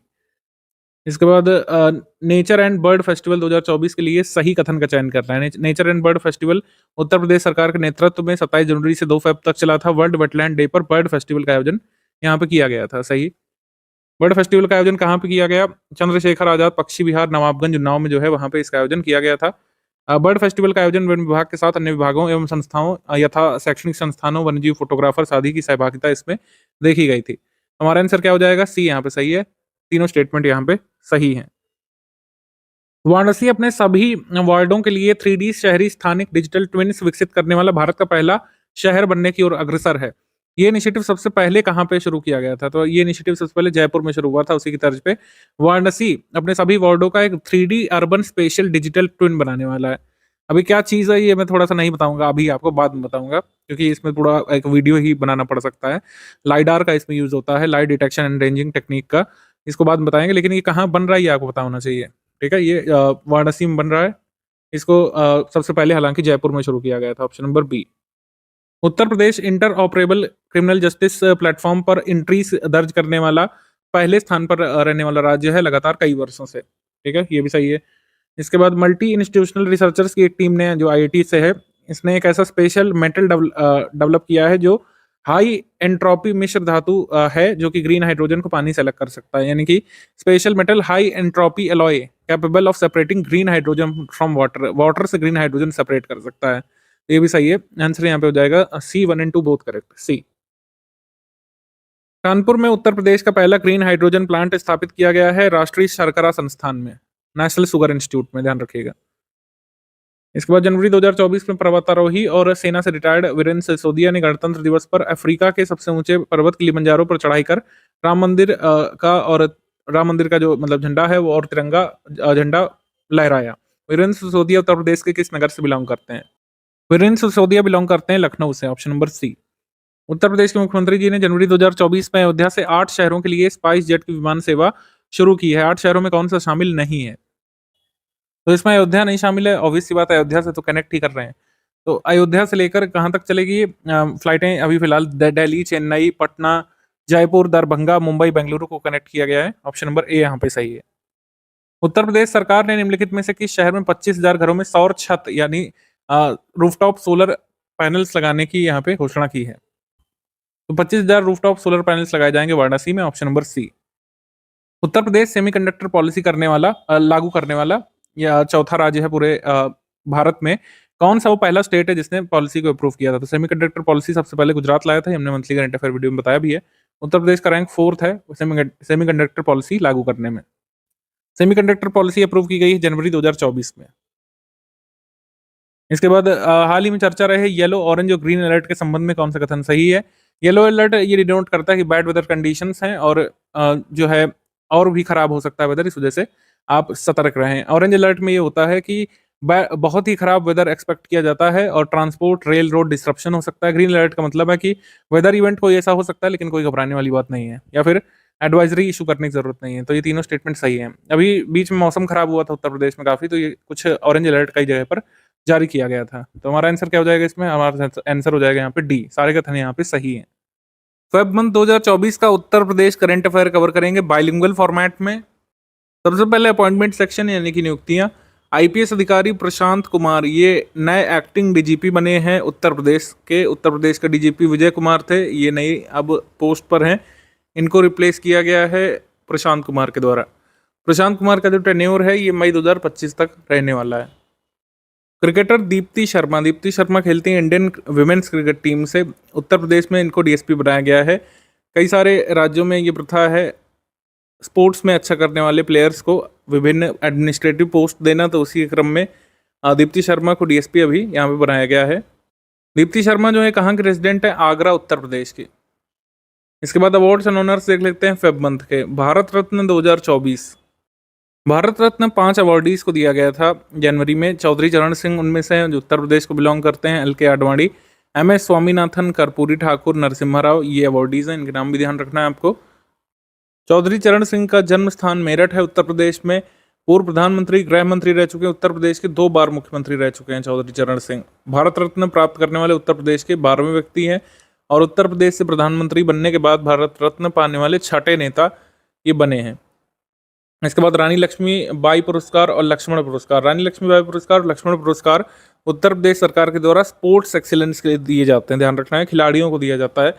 तो लक्ष्मण पुरस्कार मिलता है पुरुष वर्ग में अखिल शिवराण को शूटिंग के लिए, राजकुमार पाल को हॉकी के लिए, अजीत सिंह को पैरा एथलेटिक्स में ये दिया गया लक्ष्मण पुरस्कार। रानी लक्ष्मीबाई पुरस्कार महिला वर्ग में किरण बालियान को एथलेटिक्स में, सिमरन को पैरा एथलेटिक्स में और जैनब खातून को पावर लिफ्टिंग में। तो ये पुरस्कार हैं। तीनों अवार्डीज के नाम आपको दोनों ही कैटेगरीज में ध्यान रखना चाहिए। फिर उत्तर प्रदेश में कला विभूतियों को कई सारे सम्मान दिए गए थे संस्कृति विभाग के द्वारा।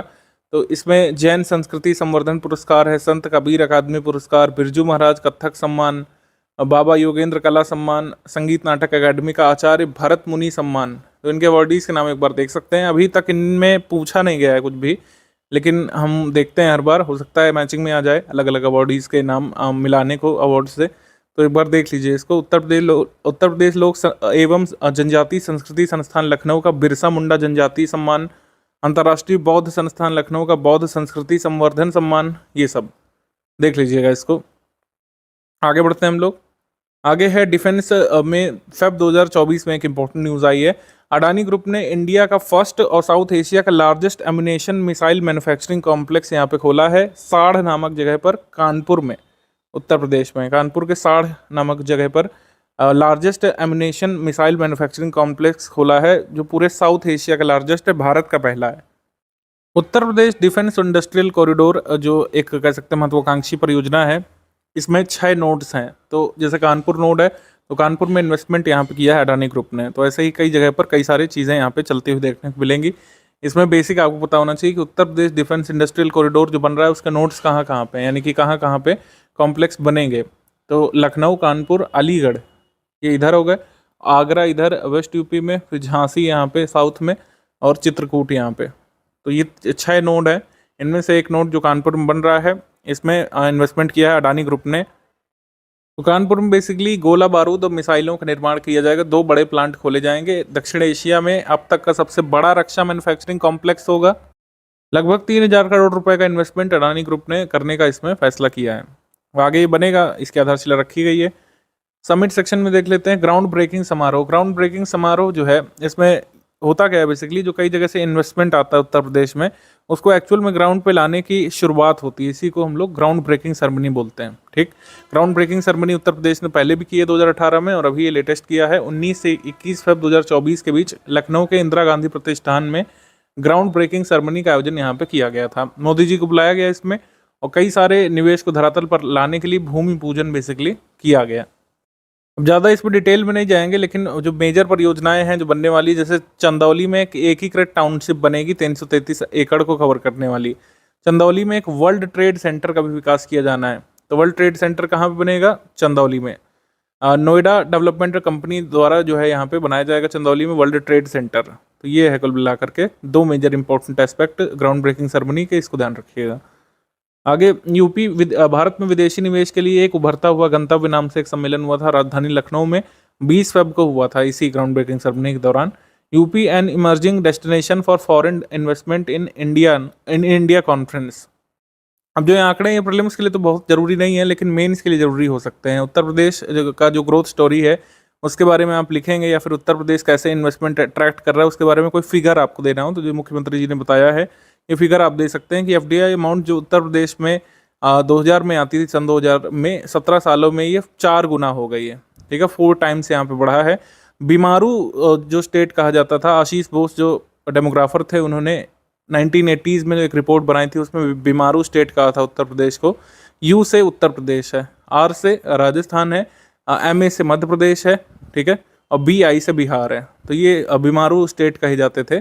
ठीक है, बिहार, मध्य प्रदेश, राजस्थान, उत्तर प्रदेश। तो बीमारू स्टेट की अपनी छवि को तोड़ने का काम किया उत्तर प्रदेश ने, ये सब कहा गया था मुख्यमंत्री जी के द्वारा। 67वीं Akhil Bharatiya police duty meet ये लखनऊ में हुई थी। रेलवे सुरक्षा बल द्वारा, आरपीएफ द्वारा आयोजित किया गया था इसको लखनऊ उत्तर प्रदेश में। बस इतना ध्यान रखना काफ़ी है। स्कीम्स कैंपेन में आ जाएंगे। फाइलेरिया उन्मूलन के लिए मिशन ये चलाया गया था उत्तर प्रदेश में। 17 जिलों में अभियान चलाया गया था। मेगा ड्रग एडमिनिस्ट्रेशन कैंपेन था ये, बेसिकली एमडीए। इसमें फाइलेरिया की ड्रग्स के बारे में अवेयरनेस क्रिएट की जाती है, वितरण भी किया जाता है कई जगह पर। फाइलेरिया को उत्तर प्रदेश कब तक उन्मूलन करना चाहता है? 2026 तक। केंद्र सरकार ने कब तक का लक्ष्य रखा है इसको एलिमिनेट करने का? 2027 तक। ठीक है, ये ध्यान रखिएगा। कन्या सुमंगला योजना में जो मौद्रिक लाभ दिया जाता है उसमें वृद्धि की गई है। मॉनिटरी बेनिफिट यहाँ पे बढ़ा दिया गया है। तो अप्रैल 2024 से 15,000 रुपये सालाना से बढ़ा करके 25,000 रुपये प्रति लाभार्थी सालाना यहाँ पे कर दिया गया है। अच्छा, कन्या सुमंगला की राशि एक बार में नहीं मिलती है, ये वन टाइम राशि नहीं होती है। ये विभिन्न स्टेजेस में गर्ल चाइल्ड जब जैसे जैसे बड़ी होती है उस हिसाब से दी जाती है। जैसे जन्म के समय, सारी वैक्सीनेशन पूरी होने के बाद, एडमिशन के समय, 10th 12th पास करते समय और शादी के समय, ये सब है। तो उत्तर प्रदेश के महिला कल्याण विभाग ने बहुआयामी उद्देश्यों से इसको शुरू किया था 2019 में। तो कन्या सुमंगला का बात 2019 में, और ये बहुआयामी उद्देश्य बहुत इंपॉर्टेंट टर्म है, क्योंकि इसके बारे में एसीएफ पेपर में आया था कि इसका उद्देश्य क्या है। इसका मल्टीफोल्ड ऑब्जेक्टिव है।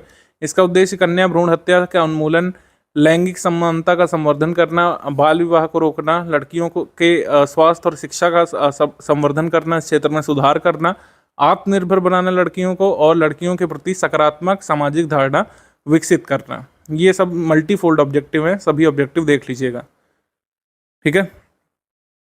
रैंक्स रिपोर्ट्स इंडेक्स पे आ जाते हैं। All India survey of higher education report आई थी हायर एजुकेशन डिपार्टमेंट की तरफ से। भारत में सबसे ज़्यादा विदेशी छात्र जिन राज्यों में पढ़ने आते हैं उसमें उत्तर प्रदेश का स्थान चौथा है, और विदेशी छात्र यहाँ पर अध्ययन कर रहे हैं 4323। State of India digital economy 2024, अंतर्राष्ट्रीय आर्थिक संबंधों पर भारतीय अनुसंधान परिषद यानी Indian council for research on international economic relations ने कहा है कि अर्थव्यवस्था के डिजिटलीकरण के मामले में उत्तर प्रदेश पूरे राज्य में 12वें स्थान पर है, 12th पर है। ईवी अवसंरचना विकास report bureau of energy efficiency ने जारी की थी। इसमें कहा है कि number of registered electric vehicles के मामले में उत्तर प्रदेश जो है टॉप पर है। यहाँ पर 7.4 लाख इलेक्ट्रिक व्हीकल्स जो है रजिस्टर किए गए हैं। उसके बाद महाराष्ट्र का नंबर आता है, ये महाराष्ट्र काफ़ी पीछे है उत्तर प्रदेश से। यहाँ पर 4.15 लाख इलेक्ट्रिक व्हीकल्स चलते हैं। इलेक्ट्रिक व्हीकल्स की संख्या के मामले में उत्तर प्रदेश यहाँ पे टॉप पर है, लेकिन चार्जिंग स्टेशन की संख्या के मामले में कर्नाटक टॉप पर है। ये दोनों चीज़ें ध्यान रखिएगा।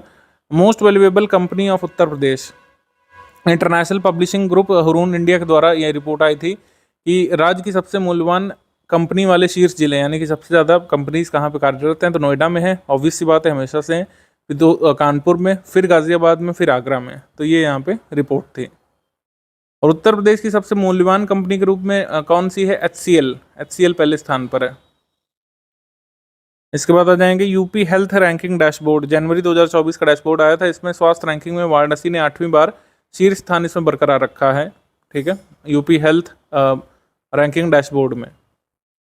फॉरेस्ट फायर रोकने के लिए उत्तर प्रदेश जो प्रयास कर रहा है उसके बारे में कौन सा कथन यहाँ पे सही है? उत्तर प्रदेश गवर्नमेंट ने स्ट्रैटेजिक इनिशिएटिव यहाँ पे अनाउंस किए हैं जिससे फॉरेस्ट फायर को समर सीजन में प्रिवेंट किया जा सके, ठीक है। समर सीजन में फॉरेस्ट फायर रोकने के लिए इनिशिएटिव लिया गया है।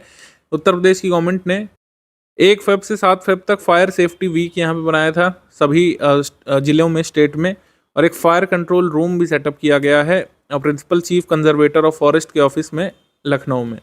तो तीनों ही स्टेटमेंट यहाँ पे सही है। 1 2 3 आंसर यहाँ पे हो जाएगा all of the above correct, यानी कि डी। मेडिकल डिवाइस पार्क जो है Yamuna expressway industrial development authority के द्वारा कहाँ पे डेवलप किया जा रहा है? ये हमने बताया था, ये ग्रेटर नोएडा में बन रहा है medical device park. Basically greater Noida में जो जेवर अंतर्राष्ट्रीय हवाई अड्डा बन रहा है उसके पास ये बनेगा मेडिकल डिवाइस पार्क। इसमें एक विशिष्ट तरीके की गामा रेडिएशन फैसिलिटी भी अवेलेबल होगी कैंसर केयर के लिए, और अपने आप में बहुत इनोवेटिव मेडिकल डिवाइस पार्क ये बनाया जा रहा है। आगे बढ़ेंगे। प्रधानमंत्री नरेंद्र मोदी जी ने कहाँ पर 23 फरवरी 2024 को उत्तर प्रदेश का पहला इंटरनेशनल शूटिंग रेंज का उद्घाटन किया था? इंटरनेशनल शूटिंग रेंज का उद्घाटन पीएम मोदी जी ने अपने संसदीय क्षेत्र में किया है, वाराणसी में। ऑप्शन नंबर ए यहाँ पे सही है। हैदराबाद और दिल्ली के एरो सिटीज की तरह उत्तर प्रदेश के किस शहर में 1500 एकड़ में एरो सिटी विकसित की जानी है? तो अगेन जेवर इंटरनेशनल एयरपोर्ट के पास ग्रेटर नोएडा में ये एरो सिटी बनेगी। एरो सिटी जो है तो लखनऊ में भी बनेगी एरो सिटी और ग्रेटर नोएडा में, 2 जगह बनेगी। तो ग्रेटर नोएडा प्लस लखनऊ ये आपका सही आंसर हो जाएगा। ये हमारा आंसर यहाँ पे ए वाला सही हो जाएगा। ग्रेटर नोएडा और लखनऊ दोनों जगह यहाँ पर एरो सिटी बनने वाली है। लखनऊ में पहले बनेगी, यहाँ पे बाद में। तो इसको इस तरीके से लिख देंगे तो हमारा सही हो जाएगा। लखनऊ और ग्रेटर नोएडा दोनों जगह बनने वाली, ध्यान रखिएगा। अच्छा, एरो सिटी का कॉन्सेप्ट क्या है? सिंपल, एरो सिटी का कॉन्सेप्ट ये है कि हवाई अड्डे के पास बसाया जाता है इसको, तो उसी को हम लोग एरो सिटी बोल देते हैं। इसके बाद उत्तर प्रदेश सरकार ने बताया कि राज्य कुल कितने हवाई अड्डों के साथ 10 से अधिक प्रचालित यानी कि ऑपरेशनल एयरपोर्ट वाला भारत का पहला राज्य बन गया है? उत्तर प्रदेश में हो जाएंगे कुल मिलाकर 21 ऑपरेशनल एयरपोर्ट या एयर स्ट्रिप्स। तो इस तरीके से 21 हवाई अड्डे हो जाएंगे। 10 से अधिक हवाई अड्डों वाला पहला राज्य उत्तर प्रदेश बन जाएगा। वर्चुअल तौर पर 5 नवीन हवाई अड्डों का उद्घाटन पीएम मोदी जी ने किया था मार्च 2024 में। देश भर में हवाई अड्डों का उद्घाटन किया था जिसमें 5 उत्तर प्रदेश के शामिल हैं। आजमगढ़, अलीगढ़, मुरादाबाद, श्रावस्ती, चित्रकूट में भी एक हवाई अड्डा इसमें शामिल है। तो ये ध्यान रखना है आपको। फरवरी 2024 में उत्तर प्रदेश सरकार ने राज्य के कितने शहरों को सौर शहरों यानी सोलर सिटीज़ के रूप में विकसित करने की योजना का अनावरण किया है? तो कुल मिलाकर 17 सोलर सिटीज उत्तर प्रदेश में बनेगा। पहला सोलर सिटी बन रहा है अयोध्या में, ठीक है। राज्य की पहली सोलर सिटी कहाँ बन रही है? अयोध्या में। और कुल मिलाकर 17 उत्तर प्रदेश सरकार बनाने वाली है। तो प्रमुख जो म्युनिसिपल कॉरपोरेशन सिटीज़ हैं और अयोध्या वाराणसी मिला करके कुल मिलाकर के 17 शहरों में सोलर सिटीज़ यहाँ पे सेटअप की जाएंगी उत्तर प्रदेश में। फरवरी 2024 में उत्तर प्रदेश विधानसभा ने निम्नलिखित में से कौन सा विधेयक पारित किया है? विधेयक नंबर 1 पारित किया था लिफ्ट्स एंड एस्केलेटर्स बिल 2024, जो कि अब एक्ट बन चुका है। लिफ्ट्स एंड एस्केलेटर्स में काफ़ी ज़्यादा घटनाओं के बारे में आपने सुना होगा, खासकर नोएडा की जो सोसाइटीज़ हैं वहाँ पे आपने देखा होगा कि अब लिफ्ट जो है क्रैश कर जाती है, काफ़ी सारे लोग घायल हो जाते हैं, कई बार लोगों की मृत्यु भी हुई है। तो इसमें बेसिकली क्या है कि एस्केलेटर्स और लिफ्ट इंस्टॉल नहीं की जा सकेंगे इलेक्ट्रिसिटी डिपार्टमेंट के प्रायर अप्रूवल के, बाकायदा मेंटेनेंस वगैरह देखना पड़ेगा। और जो एस्केलेटर लगाने वाली कंपनीज़ हैं उनको जिम्मेदार बनाया जाएगा कि वो रजिस्टर करें, रिन्यू करें और एस्केलेटर्स को मेंटेन भी करें। एस्केलेटर्स की चेकिंग होगी कि वो सही से काम कर रहे हैं कि नहीं। इसके बाद उत्तर प्रदेश लोकायुक्त और उप लोकायुक्त अमेंडमेंट बिल लाया गया है, इसको भी पारित कर दिया गया है। तो दोनों ही यहाँ पे सही हैं। लोकायुक्त और उप लोकायुक्त अमेंडमेंट बिल बहुत ज़रूरी है, क्योंकि इसमें जो अमेंडमेंट किया गया है उप लोकायुक्त और लोकायुक्त का जो टेन्योर होता है ना उत्तर प्रदेश में, जो 8 साल हुआ करता था, अब उसको फिर से 5 साल कर दिया गया है। 8 साल अब नहीं है, फिर से 5 साल हो गया है। 2012 में एक्ट लाया गया था, देखिए यहाँ पे लिख भी दिया हमने। 2012 में अमेंडमेंट किया गया था इस एक्ट में, और उत्तर प्रदेश के लोकायुक्त उप लोकायुक्त का कार्यकाल 5 साल से बढ़ाकर 8 साल कर दिया था। और ये भी कर दिया था कि 8 साल के बाद भी बने रह सकते हैं, लेकिन अब फिर से इस टेन्योर को वापस 5 साल का कर दिया गया है। इसके बाद फरवरी 2024 में प्रधानमंत्री जी ने उत्तर प्रदेश के किस जिले में श्री कल्की धाम मंदिर का शिलान्यास किया है? कल्की धाम मंदिर बन रहा है संभल में, ऑप्शन नंबर ए संभल में। तो संभल में जो ये बन रहा है, ये कंस्ट्रक्ट किया जा रहा है श्री कल्की धाम निर्माण ट्रस्ट के द्वारा, जिसके प्रेसिडेंट हैं आचार्य प्रमोद कृष्णम। 16 फरवरी 2024 को उत्तर प्रदेश सरकार ने कितने माह के लिए राज्य के सभी सरकारी कर्मचारियों द्वारा की जाने वाली हड़ताल पर प्रतिबंध लगाकर आवश्यक सेवा अनुरक्षण अधिनियम यानी कि एसेंशियल कमोडिटीज या एसेंशियल सर्विसेज मेंटेनेंस एक्ट 1968 को लागू करने का काम किया था? एस्मा एक्ट आहूत किया गया था, 6 महीने के लिए लगा दिया गया उत्तर प्रदेश में। इसमें बेसिकली क्या होता है कि जो एसेंशियल सर्विसेज से जुड़े लोग हैं वो स्ट्राइक नहीं कर सकते, उनको बैन किया जाता है, स्ट्राइक करने से रोका जाता है। तो एस्मा एक्ट में बेसिकली क्या है कि धारा 3 की उपधारा 1 में राज्य सरकार 6 महीने की अवधि के लिए हड़ताल पर रोक लगा सकती है। तो 6 मंथ के लिए गवर्नमेंट एम्प्लॉयज़ द्वारा जो प्रोटेस्ट और स्ट्राइक की जाती है उसको बैन किया जा सकता है, और एक और बार उसको 6 महीने से कम की अवधि के लिए अगर राज्य सरकार को लगता है तो बैन किया जा सकता है इस एक्ट के तहत। बढ़ते हम लोग आगे। फरवरी 2024 में Uttar Pradesh metro rail corporation ने जामा मस्जिद मेट्रो स्टेशन का नाम बदल करके मनकामेश्वर मंदिर मेट्रो स्टेशन कर दिया। ये कहाँ पे स्थित है स्टेशन? स्टेशन आगरा में स्थित है, ऑप्शन नंबर सी यहाँ पे सही है। केंद्रीय उद्यम सतलज जल विद्युत निगम लिमिटेड ने 23 फरवरी 2024 को उत्तर प्रदेश में अपने 50 मेगावाट के गुजराई सौर ऊर्जा स्टेशन का सफल वाणिज्यिक संचालन शुरू कर दिया है। गुजराई सौर ऊर्जा स्टेशन कहाँ पे अवस्थित है? गुजराई सौर ऊर्जा स्टेशन जो अवस्थित है ये है कानपुर देहात में, ऑप्शन नंबर ए यहाँ पे सही है। निम्नलिखित में से सही कथन का चुनाव करना है। उत्तर प्रदेश के जेवर में बनने वाली फिल्म सिटी में अयोध्या, वाराणसी के घाट, हिमाचल प्रदेश के बाजार, ये सब का सेट लगाया जाएगा, ये सही है।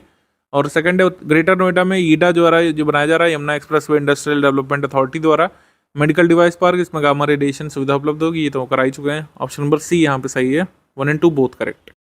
19 से 31 जनवरी 2024 तक तमिलनाडु में 6वां खेलो इंडिया यूथ गेम्स का आयोजन हुआ था। इसमें उत्तर प्रदेश ने कुल कितने पदक जीते हैं? तो उत्तर प्रदेश ने कुल 42 मेडल इसमें जीते हैं, ऑप्शन नंबर बी यहाँ पर सही है। और किस पोजीशन पर रहा था उत्तर प्रदेश मेडल टैली में? 7वें नंबर पर। तो 11 गोल्ड उत्तर प्रदेश के, 13 सिल्वर और 18 ब्रॉन्ज यहाँ पे, ऑप्शन नंबर बी यहाँ पे सही है। फरवरी 2024 में आयोजित खेलो इंडिया विंटर गेम्स 2024 में उत्तर प्रदेश ने कुल कितने स्वर्ण पदक जीते हैं? खेलो इंडिया विंटर गेम्स 2024 में उत्तर प्रदेश ने स्वर्ण पदक कुल जीते हैं यहाँ पे 2, और टोटल मेडल की बात करें तो जीते हैं 3, एक सिल्वर भी जीता है, और इसमें भी उत्तर प्रदेश का स्थान 7th है। तो खेलो इंडिया विंटर गेम्स में भी उत्तर प्रदेश का स्थान क्या है? मेडल टैली में 7th है। इसमें आर्मी यहाँ पे टॉप पर था, आर्मी की टीम फर्स्ट पे। और फिर जो है इसमें खेलो इंडिया यूथ गेम्स जो तमिलनाडु में हुआ था, इसमें उत्तर प्रदेश अगेन 7th स्थान पर है, लेकिन मेडल कितने हैं? 42 हैं टोटल। तो ये दोनों ध्यान रखिएगा। 1 जुलाई 2023 से 25 जनवरी 2024 तक के आंकड़ों के अनुसार ऑपरेशन कन्विक्शन के अंतर्गत तो उत्तर प्रदेश के किस जिले में सर्वाधिक अपराधियों को कन्विक्ट किया गया, यानी कि उनको सजा दिलाई गई? तो सबसे ज्यादा अपराधियों को सजा दिलाई गई थी बाराबंकी में। ऑप्शन नंबर बी यहाँ पे सही है, बाराबंकी। इसके बाद उत्तर प्रदेश मतलब उत्तर प्रदेश के चंबल अभयारण्य की सीमा में एक भारतीय ग्रे वुल्फ को देखा गया था। भारतीय grey wolf, Indian grey wolf को देखा गया था with in the regions of national Chambal sanctuary in Uttar Pradesh, तो ये सही है। इसके बाद उत्तर प्रदेश आपदा प्रबंधन में सुधार के लिए भारतीय प्रौद्योगिकी संस्थान रुड़की के साथ एक समझौता ज्ञापन पर हस्ताक्षर किया जाएगा, ये भी सही है। डिजास्टर मैनेजमेंट के लिए आईआईटी रुड़की के साथ सहयोग स्थापित करेगा उत्तर प्रदेश सरकार। बेव्यू प्रोजेक्ट और रियल एस्टेट डेवलपर भूटानी ग्रुप, इन दोनों कॉन्ट्रैक्ट यहाँ पे मिला है इंटरनेशनल फिल्म सिटी जो ग्रेटर नोएडा में बन रही उत्तर प्रदेश में, उसके डेवलपमेंट के लिए, तो ये भी सही है। तो हमारा आंसर इसमें हो जाएगा डी यहाँ पे हो जाएगा, क्योंकि इनकरेक्ट पूछा है, इनकरेक्ट कोई है नहीं, आंसर यहाँ पे हो जाएगा डी। फिर अगला सवाल एक और स्टैटिस्टिक्स पे है। 2017-18 में महिला श्रम शक्ति की भागीदारी महज 14.2% थी। 5 वर्षों में ये बढ़कर के 32.10% हो गई है, ये सही है। इसके बाद प्राइम मिनिस्टर नरेंद्र मोदी जी ने इंडिया फर्स्ट गंगा घाट हेलीकॉप्टर सर्विस का उद्घाटन किया था नमो घाट वाराणसी से, ये भी सही है। हमारा आंसर क्या हो जाएगा इसमें? अगेन यहाँ पे हो जाएगा D, all of the above correct. सारे कथन यहाँ पे सही हैं, तीनों सही कथन का इसमें चयन करना है। जल जीवन मिशन में online billing software electronic measurement bill को 100% लागू करने वाला उत्तर प्रदेश देश का पहला राज्य बना है, सही। अगला स्टेटमेंट है, फरवरी 2024 में उत्तर प्रदेश के शाहजहांपुर जिले के निगोही नामक स्थान पर सिंधु घाटी सभ्यता के समय के 200 से अधिक प्राचीन हथियार खोजे गए हैं, तो ये भी सही है। हमारा आंसर क्या हो जाएगा इसमें? आंसर हो जाएगा C, 1 and 2 both correct, C. अगला सवाल है, which district of Uttar Pradesh is at the top position in terms of providing houses to poor under Pradhanmantri Awas योजना? प्रधानमंत्री आवास योजना के तहत गरीबों को घर देने के मामले में उत्तर प्रदेश का कौन सा जनपद शीर्ष पर है? तो शीर्ष पर 2 हैं, नोएडा है और गाजियाबाद है, दोनों ही शीर्ष पर हैं, तो आंसर यहाँ पर हो जाएगा डी है। सहारनपुर डिस्ट्रिक्ट ने भी 98% लक्ष्य का टारगेट अपना पूरा कर लिया। 98% यहाँ पर काम हो चुका है और 14वें स्थान पर है कुल मिलाकर के। देखिए, प्रधानमंत्री आवास योजना की आपसे लॉन्च डेट पूछे तो आप सिंपली याद रखेंगे जून 2015, लेकिन अगर इसमें पूछे प्रधानमंत्री आवास योजना अर्बन वाली कब शुरू हुई, तब भी इसका आंसर जून 2015। प्रधानमंत्री आवास योजना रूरल जब पूछे, प्रधानमंत्री आवास योजना रूरल जब पूछे तब उसकी डेट हो जाएगी 1 अप्रैल 2016, 1 अप्रैल 2016, क्योंकि ये याद रखना बहुत महत्वपूर्ण है कि इंदिरा आवास योजना जो चल रही थी उसको रीस्ट्रक्चर करके प्रधानमंत्री आवास योजना रूरल कहा जाने लगा था। प्रधानमंत्री आवास योजना रूरल कोई अलग से योजना नहीं थी, ये आपको ध्यान रखना है।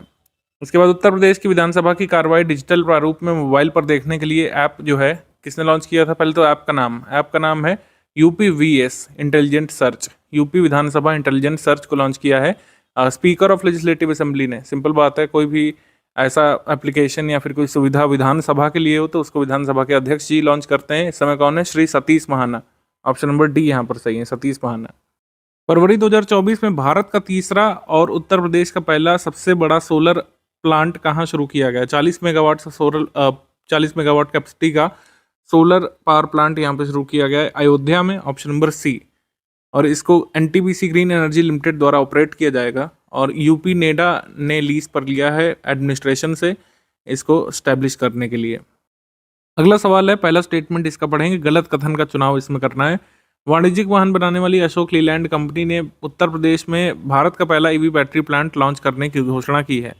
इससे पहले तमिलनाडु में ये कहा गया था कि ताइवान की एक कंपनी है वो EV प्लांट लगाएगी, तो अभी EV प्लांट कहीं लगा नहीं है। बात चल रही तमिलनाडु के लिए lithium ion cell manufacturing plant जो है ये गुजरात में लगने की बात कही जा रही है, अभी कहीं पे कुछ लगा नहीं है। तो ये स्पेकुलेशन और घोषणाएं, इनको बस देखिएगा इस तरीके से कि commercial vehicle maker Ashok Leyland ने कहा था कि India first EV battery plant ही लगाएंगे उत्तर प्रदेश में, अभी लगाया नहीं गया है। तो अभी के लिए तो स्टेटमेंट सही है, आगे के देखते हैं क्या डेवलपमेंट इसमें होता है। तमिलनाडु वाला पहले खुलता है कि उत्तर प्रदेश वाला। उत्तर प्रदेश गवर्नमेंट ने एक इनिशिएटिव शुरू किया था, स्टूडेंट्स के लिए जो बोर्ड परीक्षा दे रहे थे वो कंप्लेन कर सकते थे 112 हेल्पलाइन पर अगर उनकी स्टडी को हैम्पर किया जा रहा हो किसी नॉइस के कारण। तो ऑप्शन नंबर डी यहाँ पर सही है, कोई भी स्टेटमेंट गलत नहीं है, दोनों कथन यहाँ पे करेक्ट हैं। फरवरी 2024 में नागरिक उड्डयन मंत्रालय ने नोएडा अंतर्राष्ट्रीय हवाई अड्डा जो बन रहा है जेवर में, इसके पास आदि योगी शिव की कितनी ऊंची प्रतिमा स्थापित करने की मंजूरी दे दी है। आदि योगी शिव की 242 फीट की प्रतिमा यहाँ पे बनाई जाएगी। ऑप्शन नंबर सी यहाँ पे सही है। अब तक आदि योगी शिव की सबसे बड़ी स्टैचू बनी है कोयम्बटूर में, लेकिन उससे भी बड़ी स्टैचू यहाँ पर स्टैब्लिश की जाएगी नोएडा में। ठीक है, किसके द्वारा की जाएगी? ईशा फाउंडेशन के द्वारा। देश के दूसरे सेमीकंडक्टर पार्क के बारे में क्या सही है? यमुना अथॉरिटी एरिया यानी कि ईडा सिटी में देश का दूसरा सेमीकंडक्टर पार्क का निर्माण किया जाना है, सही। और ये कंपनी जो है इन्वेस्ट करेगी 80,000 करोड़ रुपए इंडिया सेकंड सेमीकंडक्टर प्लांट लगाने के लिए। हम लोग जिस कंपनी की बात कर रहे हैं वो कौन सी? हीरनंदानी ग्रुप है, जिन्होंने हाइपर स्केल डेटा सेंटर लगाया था उत्तर प्रदेश में। वही हीरनंदानी समूह ने कहा 80,000 करोड़ रुपए यहाँ पर खर्च करके इंडिया सेकंड सेमीकंडक्टर पार्क लगाएंगे। यमुना एक्सप्रेसवे अथॉरिटी में 125 एकड़ की लैंड जो है ताइवानीज कंपनी टार्क को दी गई है, जो ये पार्क मतलब डेवलप करेगा, मतलब फैब्रिकेशन यूनिट वगैरह लगाएगा, क्योंकि अभी टेक्नोलॉजी जो है वो ताइवानीज कंपनी के पास है। हीरनंदानी ग्रुप इंफ्रास्ट्रक्चर क्रिएट करेगा और ये ताइवान की जो कंपनी है टार्क, ये जो है मैन्युफैक्चरिंग प्लांट लगाएगी। तो इस तरीके से हमारा ये इंडिया का सेकंड सेमीकंडक्टर पार्क बनेगा। अब इंडिया फर्स्ट हमेशा पता होना चाहिए आपको जब सेकंड की बात करेंगे। इंडिया का पहला सेमीकंडक्टर फैब्रिकेशन मैन्युफैक्चरिंग प्लांट या यूनिट कहाँ पे लगने जा रहा है? धोलेरा में, गुजरात में। धोलेरा गुजरात में, तो ये याद रखिएगा। इसके बाद यहाँ बन रहा है उत्तर प्रदेश में। निम्नलिखित में से कौन सा कथन सही है? उत्तर प्रदेश में मरीजों को एयर एम्बुलेंस की सुविधा देने के लिए एयर एम्बुलेंस कंपनियों के साथ स्वास्थ्य विभाग द्वारा समझौता किया जाएगा। दूर दराज क्षेत्रों में यहाँ पर रोड एम्बुलेंस नहीं पहुँच सकती, वहाँ पर एयर एम्बुलेंस का प्रयास किया जाएगा। एयर एम्बुलेंस क्या? बेसिकली हेलीकॉप्टर होगा और उसमें मेडिकल सुविधाएं उपलब्ध होंगी। उत्तर प्रदेश सरकार ने एक एम्बिशियस टारगेट सेटअप किया है कि मलेरिया को एलिमिनेट किया जाएगा 2027 तक। ये टारगेट गलत है, 2026 तक उत्तर प्रदेश सरकार एलिमिनेट करना चाहती है। भारत सरकार का लक्ष्य 2027 का। तो हमारा आंसर क्या हो जाएगा इसमें? केवल एक यहाँ पे करेक्ट है, दूसरा इनकरेक्ट है। हाल ही में उत्तर प्रदेश सरकार ने हरित ऊर्जा पहल के हिसाब से या फिर जो अपनी ग्रीन एनर्जी पॉलिसी अप्रूव की है, ग्रीन हाइड्रोजन पॉलिसी अप्रूव की है मार्च 2024 में, उसके हिसाब से कितना टारगेट रखा है ग्रीन हाइड्रोजन प्रोड्यूस करने का per year? Green hydrogen 10 lakh ton per year जो है बनाने का लक्ष्य रखा गया है उत्तर प्रदेश की नई ग्रीन हाइड्रोजन पॉलिसी के हिसाब से। वर्ल्ड इकोनॉमिक फोरम ने ग्रे हाइड्रोजन में, ब्लू हाइड्रोजन में, टर्कोइज हाइड्रोजन में और ग्रीन हाइड्रोजन में डिफरेंस यहाँ बताया, क्या अंतर होता है। बेसिकली प्रोसेस ऑफ मैन्युफैक्चरिंग में यहाँ पे अंतर हो जाता है सोर्स में। जैसे हम लोग स्टीम मीथेन रिफॉर्मिंग का प्रयोग या गैसिफिकेशन का प्रयोग करते हैं ग्रे हाइड्रोजन बनाने में, गैसिफिकेशन विद कार्बन कैप्चर का प्रयोग करते हैं ब्लू हाइड्रोजन में, पायरोलिसिस की टेक्निक का यूज़ करते हैं टर्कोइज हाइड्रोजन में, और इलेक्ट्रोलाइसिस का प्रयोग करते हैं ग्रीन हाइड्रोजन में। तो ग्रीन हाइड्रोजन में जिस टेक्निक का प्रोड्यूस मतलब जो प्रोसेस यूज होती है प्रोडक्शन में, वो इलेक्ट्रोलिसिस का ध्यान रखिएगा। ग्रे हाइड्रोजन मीथेन या कोल को जला करके बनता है, ब्लू हाइड्रोजन मीथेन या कोल को जला करके बनता है, टर्कोइज हाइड्रोजन मीथेन को जला करके बनता है, कोल का प्रयोग नहीं होता है, और रिन्यूएबल इलेक्ट्रिसिटी का प्रयोग होता है ग्रीन हाइड्रोजन के मैन्युफैक्चर में। ये अंतर है ग्रे, ब्लू, टर्कोइज और ग्रीन हाइड्रोजन में। उत्तर प्रदेश में इलेक्ट्रिक व्हीकल्स के संबंध में गलत कथन क्या है? उत्तर प्रदेश ने ईवी उपयोग पोर्टल लॉन्च किया है इलेक्ट्रिक व्हीकल्स को प्रमोट करने के लिए। तो ईवी उपयोग ये बहुत ज़रूरी है, ध्यान रखिएगा। हिंदी में भी और इंग्लिश में दोनों में उपयोग टर्म इंपॉर्टेंट है। इसके बाद यहाँ पे कहा गया है उत्तर प्रदेश गवर्नमेंट ने एक टारगेट सेटअप कर रखा है कि जितने व्हीकल्स गवर्नमेंट डिपार्टमेंट यूज़ कर रहे हैं सबको इलेक्ट्रिक व्हीकल्स में ट्रांसफॉर्म किया जाएगा फेस्ड मैनर में 2030 में। जो छोटे छोटे विभाग हैं, कार्यालय हैं, जिसमें गाड़ी बहुत बड़ी बड़ी रहती हैं, बहुत सारा फ्यूल कंज्यूम करती हैं, उनको इलेक्ट्रिक व्हीकल्स में ट्रांसफॉर्म करने का उत्तर प्रदेश का लक्ष्य है। हाल ही में जल शक्ति मंत्रालय द्वारा जल संरक्षण में अपने प्रयासों के लिए उत्तर प्रदेश राज्य के किस शहर को जल योद्धा की कैटेगरी में सम्मानित किया था? नोएडा को। ऑप्शन नंबर सी यहाँ पर सही है, सी। फरवरी 2024 में उत्तर प्रदेश सरकार ने मुख्यमंत्री कन्या सुमंगला योजना की 6 श्रेणियों के तहत अनुदान राशि को 15,000 से बढ़ाकर कितना किया? 25,000 किया। ऑप्शन नंबर डी यहाँ पे सही है। और कैसे कैसे बढ़ाया है? जो 6 कैटेगरीज में मिलती है राशि, जैसे पहले 2,000 मिलती थी बच्ची के जन्म के समय, 5,000 मिला करेगी। पहले 1,000 वैक्सीन लगवाने के बाद मिलते थे, अब 2,000 मिला करेंगे। पहली क्लास में एडमिशन के लिए 2,000 मिलते थे, अब 3,000। छठी क्लास में एडमिशन के लिए 2,000 मिलते थे, अब 3,000। 9वीं क्लास में एडमिशन के लिए पहले 3,000, अब 5,000। और 10वीं और 12वीं में एनरोल करने 10वीं और 12वीं के बाद डिप्लोमा या अंडर ग्रेजुएट कोर्स में एनरोल करने के लिए पहले 5 मिलते थे, अब 7,000 मिलेंगे। ये है। Society of Indian automobiles manufacturers के अनुसार उत्तर प्रदेश राज्य किस अवधि के दौरान वाहन बिक्री में प्रथम स्थान पर रहा है? अक्टूबर दिसंबर 2023 में। Option number B. वन अग्नि सप्ताह कब से कब तक मनाया गया था? 1 फेब 2024 से 7 फेब 2024 तक। आरबीआई द्वारा जारी पंचायती राज संस्थानों का वित्त रिपोर्ट के अनुसार उत्तर प्रदेश राज्य में पंचायतों की राजस्व प्राप्तियां सबसे अधिक थीं, ये सही। इसके बाद वाराणसी मंडल के बनारस रेलवे स्टेशन के यूटीएस काउंटर पर फेयर रिपीटर में यूपीआई से भुगतान करने की सुविधा सफलतापूर्वक शुरू की गई। मतलब यूपीआई से आप टिकट ले सकते हैं। तो आंसर यहाँ पे सही हो जाएगा C, 1 and 2 both correct. 22 Feb 2024 से उत्तर प्रदेश के ग्रेटर नोएडा में 3 दिवसीय अंतर्राष्ट्रीय पर्यटन एक्सपो का आयोजन किया गया था। इसमें निम्नलिखित में से किस देश को प्रीमियम भागीदार के रूप में चुना गया था? प्रीमियम भागीदार था, प्रीमियम पार्टनर, सऊदी अरब। ऑप्शन नंबर सी, सऊदी अरब। आगे बढ़ेंगे हम लोग। उत्तर प्रदेश का पहला टर्टल कंजर्वेशन रिजर्व किस जिले में स्थापित किया जाएगा? गोंडा में। ऑप्शन नंबर ए, गोंडा में। Turtle conservation reserve Uttar Pradesh का पहला स्टैब्लिश होगा गोंडा में। फेब 2024 में प्रधानमंत्री जी ने पहले मानव अंतरिक्ष मिशन गगनयान के चुने गए 4 यात्रियों का मतलब कह सकते हैं उनका खुलासा किया था, उनके नामों की घोषणा की थी। तो 4 में से कौन उत्तर प्रदेश से संबंधित है? शुभांशु शुक्ला और कह सकते हैं अंगद प्रताप, ये दोनों बिलोंग करते हैं उत्तर प्रदेश से। ऑप्शन नंबर सी यहाँ पे सही है। तो अंगद प्रताप लखनऊ से हैं और शुभांशु शुक्ला जो हैं ये प्रयागराज से हैं। उत्तर प्रदेश भारत का ग्रोथ इंजन कैसे है? इसमें कई सारी चीज़ें हम ऑलरेडी डिस्कस कर चुके हैं। और जीडीपी में योगदान कितना है? महाराष्ट्र के बाद सेकंड पर है। ठीक है। ईज ऑफ डूइंग बिजनेस में अचीवर स्टेट है। इसको एक बार अच्छे से आप देख लीजिए। पीडीएफ में भी इसी वजह से हमने सब नोट करा के दे दिया है। मेंस के लिए भी बहुत ज़रूरी पॉइंट्स हैं और प्रीलिम्स में भी डायरेक्टली पूछे जा सकते हैं। उत्तर प्रदेश नए भारत का ग्रोथ इंजन कैसे है, सारे फैक्ट इसमें बताए गए हैं। इनको एक बार अच्छे से आप लोग देख लीजिए। इंग्लिश मीडियम में भी गिवन है, अच्छे से आप लोग इसका अवलोकन कर लीजिए। और इनको अभी ध्यान रखिए, जो भी कुछ इसमें अपडेट होगा वो आपको करंट अफेयर में बताया जाता रहेगा आगे। Uttar Pradesh special current affair March month 2024 का हम लोग डिस्कस करेंगे। अपॉइंटमेंट सेक्शन देखेंगे। सबसे पहले पूर्व डीजीपी राजकुमार विश्वकर्मा नए सीआईसी यानी कि चीफ इंफॉर्मेशन कमिश्नर मुख्य सूचना आयुक्त के रूप में नियुक्त हुए उत्तर प्रदेश में। मुख्य सूचना आयुक्त राजकुमार विश्वकर्मा, इसके अलावा 10 नए सूचना आयुक्त भी नियुक्त किए गए हैं। इनकी नियुक्ति जो है राज्य सरकार द्वारा की जाती है। मुख्य सूचना आयुक्त और सूचना आयुक्तों की नियुक्ति स्टेट के आरटीआई एक्ट के तहत राज्य सरकार द्वारा की जाती है। 3 वर्ष के लिए इनको नियुक्त किया गया है। आगे बढ़ते हैं हम लोग। अवार्ड्स एंड ऑनर्स में उत्तर प्रदेश माटी कला पुरस्कार उत्तर प्रदेश माटी कला बोर्ड के द्वारा दिया जाता है।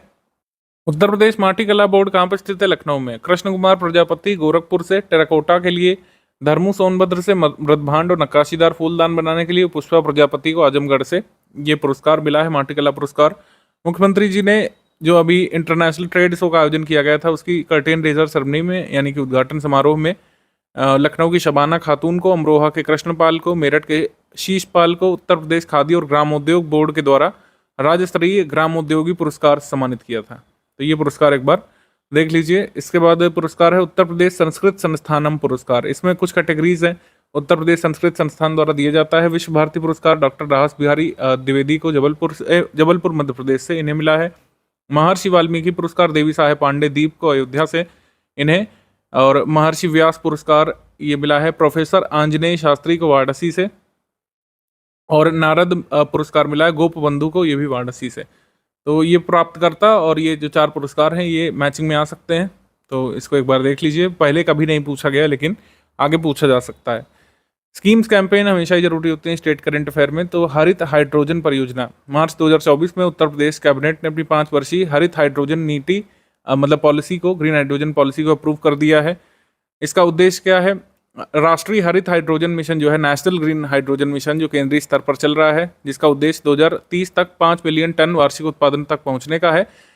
हमारी इस नीति का उत्तर प्रदेश कैबिनेट द्वारा अप्रूव की गई ग्रीन हाइड्रोजन पॉलिसी का लक्ष्य है कि जो नेशनल टारगेट है उसका 5वां हिस्सा पूरा कर लें कम से कम। यानी कि नेशनल हाइड्रोजन मिशन के तहत जो 2030 तक 5 बिलियन टन का हमको वार्षिक उत्पादन करना है, उसका 1/5वां हिस्सा अचीव करना है। ये उद्देश्य है उत्तर प्रदेश की हाइड्रोजन नीति का। आई होप आपको समझ में आ गया होगा।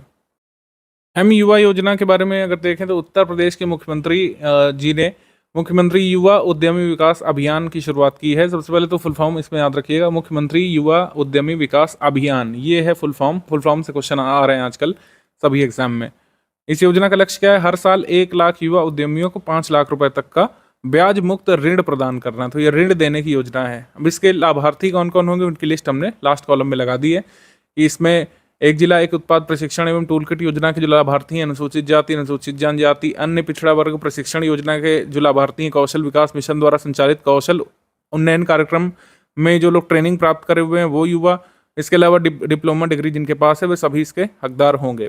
क्योंकि आजकल आप देख रहे हैं कि इससे माइन्यूटली डिटेल पूछी जाती है। इसमें 2 स्टेटमेंट बना देंगे, एक कह देंगे कि मुख्यमंत्री युवा योजना में इतना राशि दी जाएगी 5 लाख रुपए, और इसमें केवल और केवल डिप्लोमा धारक या 1 डिस्ट्रिक्ट 1 प्रोडक्ट से प्रशिक्षण लिए हुए युवा पात्र होंगे। तो सेकंड स्टेटमेंट गलत हो जाएगा। तो इस तरीके से आपको इसमें याद करना है। युवा योजना जरूरी है। ये रैंक्स रिपोर्ट्स इंडेक्स में जीडीपी वृद्धि रिपोर्ट आई थी state bank of India research के द्वारा। जीडीपी वृद्धि रिपोर्ट में कहा गया कि अगर भारत की जीडीपी वृद्धि को हम लोग 235 बेसिस पॉइंट मान लें तो उसमें उत्तर प्रदेश का योगदान 40 पॉइंट्स का है और महाराष्ट्र का योगदान सर्वाधिक है 56 पॉइंट्स का। ये इसमें आया था। तो जीडीपी वृद्धि में भारत की जीडीपी वृद्धि में उत्तर प्रदेश और महाराष्ट्र का महत्वपूर्ण योगदान रहता है। एयरपोर्ट की रैंकिंग आई थी इन टर्म्स ऑफ कस्टमर सेटिस्फैक्शन, ध्यान रखिएगा, मतलब ग्राहक संतुष्टि के मामले में जो रिपोर्ट आई थी जुलाई 2023 से दिसंबर 2023 तक के इसमें आंकड़े लिए गए थे। इसमें एयरपोर्ट अथॉरिटी ऑफ इंडिया ने आंकड़े जारी किए थे। इसमें टॉप 10 हवाई अड्डे कस्टमर सेटिस्फैक्शन के मामले में आए थे। उसमें गोरखपुर का हवाई अड्डा रखा गया था 2nd पर, 8th पर बरेली का हवाई अड्डा, चकेरी 9th पर और प्रयागराज का 10th पर, ये यहाँ पे आया था। भोपाल का जो एयरपोर्ट है मध्य प्रदेश का, ये 1st प्लेस पर आया था कस्टमर सेटिस्फैक्शन के मामले में। ऐसा ही एक और इंडेक्स है एयरपोर्ट काउंसिल इंटरनेशनल के द्वारा, एयरपोर्ट सर्विस क्वालिटी रैंकिंग। इसमें यात्रियों को बेहतर सुविधा और माहौल देने के मामले में वाराणसी का लाल बहादुर शास्त्री अंतर्राष्ट्रीय एयरपोर्ट भारत में 3रा स्थान इसने प्राप्त किया था और वैश्विक स्तर पर 43वां स्थान लाल बहादुर शास्त्री इंटरनेशनल एयरपोर्ट ने प्राप्त किया था। ये है यहाँ पे। ईयर 2022-23 में वाराणसी पहले स्थान पर आया था भारत में। इसके बाद आ जाते हैं कह सकते हैं क्वेश्चंस पर। पहला क्वेश्चन है, उत्तर प्रदेश सरकार द्वारा राज्य के युवाओं को MUI योजना के तहत धनराशि, ब्याज मुक्त ऋण की धनराशि देने के लिए राज्य के बजट 2024-25 में कितने रुपए की राशि एलोकेट की गई है? तो ये 1000 करोड़ रुपए की राशि एलोकेट की गई है MUI योजना के इम्प्लीमेंटेशन के लिए। ऑप्शन नंबर सी यहाँ पर करेक्ट है। गलत कथन का चयन करना है। मार्च 2024 में अंतर्राष्ट्रीय प्रकाशन संस्था हुरून के द्वारा ग्लोबल रिच लिस्ट जारी की गई थी, जिसमें कानपुर के 2 जो उद्यमी या उद्योगपति हैं, मुरलीधर ज्ञानचंदानी, बिमल ज्ञानचंदानी, इनको 1632वां और 2279वां स्थान प्राप्त हुआ है। तो ये स्थान नहीं जरूरी, लेकिन ये आ सकता है कि कानपुर के 2 उद्यमी किस लिस्ट में शामिल किए गए हैं? हुरून की ग्लोबल रिच लिस्ट में शामिल किए गए हैं। वाराणसी में 2 दिवसीय कार्यक्रम मसान होली खेली जाती है। तो वाराणसी में मसान होली हर बार होती है होली के समय। तो आंसर यहाँ पर हो जाएगा डी। दोनों ही स्टेटमेंट करेक्ट है, तो इनकरेक्ट कोई है नहीं, तो आंसर यहाँ पर हो जाएगा डी। आगे बढ़ते हैं हम लोग। मार्च मंथ 2024 में प्रधानमंत्री नरेंद्र मोदी जी ने कहाँ से उत्तर प्रदेश में आगरा मेट्रो का वर्चुअल तौर पर उद्घाटन किया था? कोलकाता में एक कार्यक्रम में आगरा मेट्रो के 6 किलोमीटर वाले कॉरिडोर का शुभारंभ पीएम मोदी जी ने किया था। तो इसका आंसर कोलकाता हो जाएगा। और उत्तर प्रदेश साथ ही ऐसा पहला राज्य बन गया जिस पर मैक्सिमम शहरों में उपलब्ध है मेट्रो सर्विसेज। कहाँ कहाँ पे उपलब्ध हो गई है? एक तो आगरा का हो गया, लखनऊ राजधानी में, ग्रेटर नोएडा, गाजियाबाद में और कानपुर में, यहाँ पर मेट्रो सर्विसेज अब अवेलेबल हैं। मार्च मंथ 2024 में बुंदेलखंड क्षेत्र में 10 सौर ऊर्जा परियोजनाओं का शुभारंभ इसमें किया गया था। निम्नलिखित में से कौन सा कथन सही है? 10 सौर ऊर्जा परियोजनाएं लगाई गई हैं जालौन डिस्ट्रिक्ट में, झांसी में, ललितपुर, बांदा, चित्रकूट में और महोबा में। ये सब किस क्षेत्र में आते हैं? सारे डिस्ट्रिक्ट बुंदेलखंड रीजन में आते हैं, उत्तर प्रदेश में। सही है पहला सही। दूसरा हो गया कि 3000 मेगावाट इलेक्ट्रिसिटी यहाँ पर जनरेट की जाएगी इन सोलर पावर प्लांट से, यह भी सही है। तीसरा यहाँ पर है कि 3 सोलर पावर यूनिट अकेले झांसी डिस्ट्रिक्ट में लगाए गए हैं, ये भी सही है। तो हमारा आंसर इसमें हो जाएगा डी। सारे कथन इसमें सही है, all of the above correct, उपयुक्त सभी। उत्तर प्रदेश जल्द ही तहसील स्तर पर अग्निशमन केंद्र बनाने वाला देश का पहला राज्य बन जाएगा। उत्तर प्रदेश में UP fire and emergency services की स्थापना कब की गई थी? इमरजेंसी फायर एंड सर्विसेज की स्थापना तब की गई थी जब उत्तर प्रदेश यूनाइटेड प्रोविंस के नाम से जाना जाता था, यानी आज़ादी से भी पहले, वर्ष 1944 में। Option number A. Uttar Pradesh सरकार ने प्रोजेक्ट प्रवीण के माध्यम से राज्य में 61,000 से अधिक लड़के लड़कियों को कौशल प्रशिक्षण प्रदान किया है। यह परियोजना राज्य के उच्चतर माध्यमिक विद्यालयों में पढ़ने वाले किस कक्षा के छात्रों के लिए लाई गई थी, मतलब किस क्लास ग्रुप को ये टारगेट करती है स्कीम। ये टारगेट करता है प्रोजेक्ट प्रवीण क्लास 9 से 12 तक के बच्चों को। ऑप्शन नंबर सी यहाँ पर सही है। इसका उद्देश्य है स्किल अपग्रेडेशन, स्किल ट्रेनिंग देना, और साथ ही कह सकते हैं जो एजुकेशन सिस्टम का करिकुलम है, यानी कि जो पाठ्यक्रम है उसको इम्प्रूव करना, पाठ्यक्रम में प्रैक्टिकलिटी ऐड करना, उसमें स्किल ट्रेनिंग वगैरह शामिल करना थ्योरी के साथ साथ। निम्नलिखित में से उत्तर प्रदेश का कौन सा जिला 2018 से मार्च 2024 तक लगातार 6 वर्षों में आकांक्षी जिला कार्यक्रम के समग्र प्रदर्शन में 112 जिलों में से शीर्ष 5 जिलों में शामिल रहा है? तो शीर्ष 5 जिलों में सोनभद्र शामिल रहा है। कभी फर्स्ट पर आ जाता था, कभी सेकंड पर, कभी थर्ड पर, लेकिन शीर्ष 5 में शामिल रहा है। ऑप्शन नंबर बी यहाँ पर सही है, सोनभद्र। एस्पिरेशनल डिस्ट्रिक्ट प्रोग्राम यानी कि आकांक्षी जिला कार्यक्रम है, ये जनवरी मंथ 2018 में शुरू किया गया था, और इसमें जो वेटेज दिया जाता है, रैंकिंग्स जो निकाली जाती नीति आयोग के द्वारा, उसमें सबसे सर्वाधिक वेटेज किसका है? हेल्थ और न्यूट्रिशन का और एजुकेशन का 30% है, 20% एग्रीकल्चर वाटर रिसोर्सेज का है, फाइनेंशियल इंक्लूजन और स्किल डेवलपमेंट का 10% है, और बेसिक इंफ्रास्ट्रक्चर का 10% है। तो ये वेटेज भी ध्यान रखिएगा।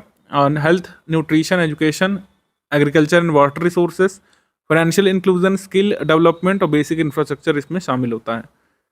उत्तर प्रदेश में मक्का उत्पादन के बारे में कौन सा कथन सही है? पहला कथन, उत्तर प्रदेश सरकार ने टारगेट रखा है कि 2029-30 तक 4.1 मिलियन टन से अधिक का उत्पादन किया जाएगा। ये स्टेटमेंट इनकरेक्ट है। 2027-28 तक ये टारगेट रखा गया है कि जो उत्पादन है वो कितना करना है? 3.2 मिलियन टन करना है, जबकि यहाँ पे 4.1 दिया हुआ, तो ये स्टेटमेंट रॉन्ग हो गया। मेज़ यानी कि मक्का का उपयोग कहाँ कहाँ पे किया जाता है? पोल्ट्री में भोजन के लिए, ईंधन के रूप में अनाज आधारित इथेनॉल या फिर कह सकते हैं ग्रेन बेस्ड इथेनॉल तैयार किया जा सकता है मक्के से। इसका उपयोग फार्मास्यूटिकल में भी है, टेक्सटाइल में भी है, कागज़ और अल्कोहल उद्योग में भी मक्का का इस्तेमाल किया जाता है। तो पहला स्टेटमेंट यहाँ पे रॉन्ग हो गया, दूसरा स्टेटमेंट यहाँ पे करेक्ट हो गया। तो इसमें हमसे करेक्ट वाला पूछा है, तो ओनली 2 यहाँ पे करेक्ट है, बी। 7 मार्च 2024 को केंद्रीय मंत्री श्री हरदीप सिंह पुरी ने समावेशी विकास की दिशा में एक और कदम बढ़ाते हुए उत्तर प्रदेश के किस जिले में वर्चुअल तौर पर 177 विकास परियोजनाओं का उद्घाटन और शिलान्यास किया था? सोनभद्र में 177 परियोजनाओं का शिलान्यास और उद्घाटन किया था हरदीप पुरी ने। ऑप्शन नंबर सी यहाँ पर सही है, सोनभद्र। उत्तर प्रदेश के किस रेलवे स्टेशन पर QR कोड से टिकट खरीदने की सुविधा शुरू की गई? तो वाराणसी रेलवे स्टेशन से। ऑप्शन नंबर ए यहाँ पर सही है। फेयर रिपीटर में QR कोड सुविधा उपलब्ध कराने वाला वाराणसी रेल मंडल का पहला स्टेशन बन गया है। मार्च 2024 में उत्तर प्रदेश सरकार ने कितने अविकसित शहरों में विकास गति लाने के लिए आकांक्षी नगर कार्यक्रम की शुरुआत की है? Aspirational city programme Uttar Pradesh state ने अपना खुद का चलाया है। तो 100 ULBs में, यानी कि अर्बन लोकल बॉडीज़ में ये कार्यक्रम चलाया जाएगा। शुरू में 100 ULBs को टारगेट किया जाएगा इसमें। 3 मार्च 2024 को ओखला पक्षी अभयारण्य द्वारा विश्व वन्यजीव दिवस यानी कि यहाँ पर मनाया गया था world wild life day. World wild life day 2024 मनाया गया इस बार। ओखला बर्ड सेंचुरी उत्तर प्रदेश में ये कहाँ पे स्थित है बताना है। ये स्थित है गौतम बुद्ध नगर में। ऑप्शन नंबर ए यहाँ पर सही है, गौतम बुद्ध नगर। तो आपसे ये पूछेंगे कि इस साल का जो वर्ल्ड वाइल्ड लाइफ डे है वो कहाँ पर बनाया गया? ओखला पक्षी अभयारण्य में। और इस बार की जो थीम थी वो भी एक बार देख लीजिए। थीम है connecting people and planet exploring digital innovation in wild life conservation. Green hydrogen policy के संबंध में निम्नलिखित में से कौन सा कथन सही है? तो ग्रीन हाइड्रोजन पॉलिसी अप्रूव की गई मार्च 2024 में, ये आपको बता ही चुके हैं। और इस पर टारगेट रखा गया है कि 10 lakh metric tonne green hydrogen annually यहाँ पर बनाया जा सकेगा वर्ष 2028 तक। Green hydrogen, grey hydrogen, blue hydrogen, turquoise hydrogen में क्या अंतर होता है, इसको एक बार हमको देख लेना चाहिए। SMR प्रोसेस या गैसिफिकेशन से ग्रे हाइड्रोजन सृजित किया जाता है, स्टीम मीथेन रिफॉर्मिंग से। ब्लू हाइड्रोजन यहाँ पर बनता है कार्बन कैप्चर से और SMR से। टर्कोइस हाइड्रोजन पायरोलिसिस से। और ग्रीन हाइड्रोजन का निर्माण होता है इलेक्ट्रोलाइसिस की प्रक्रिया से। सोर्स क्या होता है ग्रीन हाइड्रोजन का? रिन्यूएबल इलेक्ट्रिसिटी होती है, जबकि टर्कोइस हाइड्रोजन का जो सोर्स होता है मीथेन है। मीथेन या कोयला ब्लू हाइड्रोजन का है, मीथेन या कोयला ग्रे हाइड्रोजन का है। तो सबसे अच्छा कौन हुआ? जो रिन्यूएबल इलेक्ट्रिसिटी यूज़ करेगा हाइड्रोजन के सृजन में, यानी कि ग्रीन हाइड्रोजन। तो इसी वजह से यहाँ पे ग्रीन हाइड्रोजन को अच्छा माना जाता है। तो उत्तर प्रदेश की ग्रीन हाइड्रोजन पॉलिसी के बारे में दोनों ही कथन यहाँ पे सही है, आंसर हो जाएगा सी, 1 एंड 2 बोथ करेक्ट, सी। केंद्रीय गृह मंत्रालय ने उत्तर प्रदेश के अमेठी जिले के कितने रेलवे स्टेशन का नाम बदलने की मंजूरी प्रदान कर दी है? तो 8 ऐसे रेलवे स्टेशन हैं अमेठी में जिनके नाम बदले जाएंगे, ऑप्शन नंबर सी यहाँ पर सही है। निम्नलिखित में से कौन सा कथन सही है? मार्च 2024 में उत्तर प्रदेश पुलिस ने अपराधियों पर नकेल कसने के लिए और जांच में मदद करने के लिए, क्रिमिनल इन्वेस्टिगेशन को डिजिटाइज करने के लिए, टेक्नोलॉजिकली एडवांस करने के लिए पुलिस को त्रिनेत्र ऐप लाए हैं, त्रिनेत्र 2.0, ये सही है। इसके बाद उत्तर प्रदेश पहला ऐसा राज्य बन गया है जिसने 5 करोड़ आयुष्मान कार्ड्स जो है जारी कर लिए हैं। आयुष्मान कार्ड्स ध्यान रखिएगा, ये पर पर्सन नहीं बनते हैं, पर फैमिली के हिसाब से बनते हैं, मतलब एक फैमिली का एक होता है, हर पर्सन का एक नहीं होता है। तो करेक्ट स्टेटमेंट यहाँ पर हो जाएगा 1 एंड 2 बोथ करेक्ट, सी। उत्तर प्रदेश सरकार ने राज्य के किस क्षेत्र के 7 जिलों की सभी तहसीलों सहित 100 सर्वाधिक सूखाग्रस्त तहसीलों में सूखे की स्थिति पर नजर रखने के लिए टेलीमेट्रिक वेदर स्टेशन की स्थापना करने की घोषणा की है? तो सूखाग्रस्त सबसे ज्यादा क्षेत्र कौन सा है, वही आप चुन लीजिए, वही यहाँ पर सही उत्तर है, बुंदेलखंड यहाँ पर आंसर हो जाएगा। यहाँ की 100 तहसीलों में TWS यानी कि टेलीमेट्रिक वेदर स्टेशन स्थापित किए जाने हैं, ऑप्शन नंबर डी यहाँ पर सही है। उत्तर प्रदेश सरकार ने आगामी लोकसभा चुनाव और त्योहारों को देखते हुए राज्य की राजधानी लखनऊ में कब तक दंड प्रक्रिया संहिता की धारा 144 लागू कर दी है? तो धारा 144 19 अप्रैल से 1 जून तक लागू की गई थी, ऑप्शन नंबर ए यहाँ पर सही है, ए। निम्नलिखित में से कौन सा कथन सही है? उत्तर प्रदेश फार्मास्यूटिकल उत्पादों का प्रमुख उत्पादक और निर्यातक बनने की दिशा में तेजी से आगे बढ़ रहा है, ये सही है। और उत्तर प्रदेश गवर्नमेंट एक फार्मा पार्क बनाने वाली है 2000 एकड़ में ललितपुर में। कहाँ बनेगा ललितपुर में? Madan Mohan Malviya university of technology में बनेगा। फार्मेसी बिल्डिंग ये बन रही है Madan Mohan Malviya university of technology में, बड़े से कैंपस में ये पार्क बनेगा। यहाँ पर आंसर हो जाएगा all of the above correct, D. तीनों ही कथन यहाँ पे सही है, डी यहाँ पर सही हो जाएगा। निम्नलिखित में से उत्तर प्रदेश में किस नदी के किनारे नए वाटर वर्क्स का निर्माण किया जाना है? तो वाटर वर्क्स का निर्माण किया जाएगा यमुना रिवर के किनारे, option number B, Yamuna river में वाटर वर्क्स बनाए जाएंगे आगरा के यमुना पार क्षेत्र में। उत्तर प्रदेश के किस पार्क में जल्दी दर्शकों के लिए 55 फीट ऊंचे डायनासोर के मॉडल लगाए जाएंगे? जनेश्वर मिश्र पार्क में एक कह सकते हैं डायनासोर पार्क बन रहा है, तो वहाँ पर 55 फीट ऊंचा डायनासोर के मॉडल का निर्माण किया जाएगा। कहाँ पे किया जाएगा? जनेश्वर मिश्र पार्क में, लखनऊ में, ऑप्शन नंबर बी यहाँ पर सही है। यहाँ पर Godzilla, King Kong, woolly mammoth, इन सब के लाइफ साइज स्टैचूज यहाँ पे लगाए जाएंगे जिसमें एडवांस सेंसर लगे होंगे। गौतम बुद्ध नगर के पूर्व डीएम सुहास LY थाईलैंड में ओपन बैडमिंटन चैंपियनशिप में पटाया में गोल्ड मेडल जीतने के बाद देश के अधिकारी वर्ग में सर्वाधिक गोल्ड जीतने वाले IAS ऑफिसर बन गए हैं। सुहास LY कहाँ बिलोंग करते हैं? शिमोगा कर्नाटक से आते हैं। उत्तर प्रदेश कैडर में 2007 बैच के IAS ऑफिसर हैं सुहास LY। तो यहाँ पर आंसर हो जाएगा सी, कर्नाटका, ऑप्शन नंबर सी यहाँ पर सही है। पहले ऑटोमेटेड ड्राइविंग टेस्ट ट्रैक के संदर्भ में निम्नलिखित में से गलत कथन या कथनों का चयन करना है। मारुति सुजुकी इंडिया द्वारा अयोध्या में पहला ऑटोमेटेड ड्राइविंग टेस्ट ट्रैक खोला गया। ऑटोमेटेड ड्राइविंग टेस्ट ट्रैक ध्यान रखिएगा, ये मतलब गाड़ियों की टेस्टिंग के लिए नहीं है, ये ड्राइवरों की टेस्टिंग के लिए है। ऑटोमेटेड ड्राइविंग टेस्ट ट्रैक में क्या होगा कि जो ड्राइवर्स अप्लाई करते हैं लाइट मोटर व्हीकल्स के लिए, LMV के लिए, HMV के लिए, ड्राइविंग लाइसेंस के लिए अप्लाई करते हैं, तो उनका टेस्ट एक ऑटोमेटेड ट्रैक पर हो सकेगा और देखा जाएगा कि वाकई ड्राइवर इस लाइसेंस के लिए योग्य हैं या फिर नहीं है, उनमें रोड स्किल्स है कि नहीं, रोड एटिकेट्स हैं कि नहीं, रोड रूल्स वो जानते हैं कि नहीं। ठीक है, तो इसलिए ये मारुति सुजुकी इंडिया ने ये completely automated driving test track खोला है अयोध्या में। Automated driving test track driver training and testing institute में खोला गया है, ये भी सही है।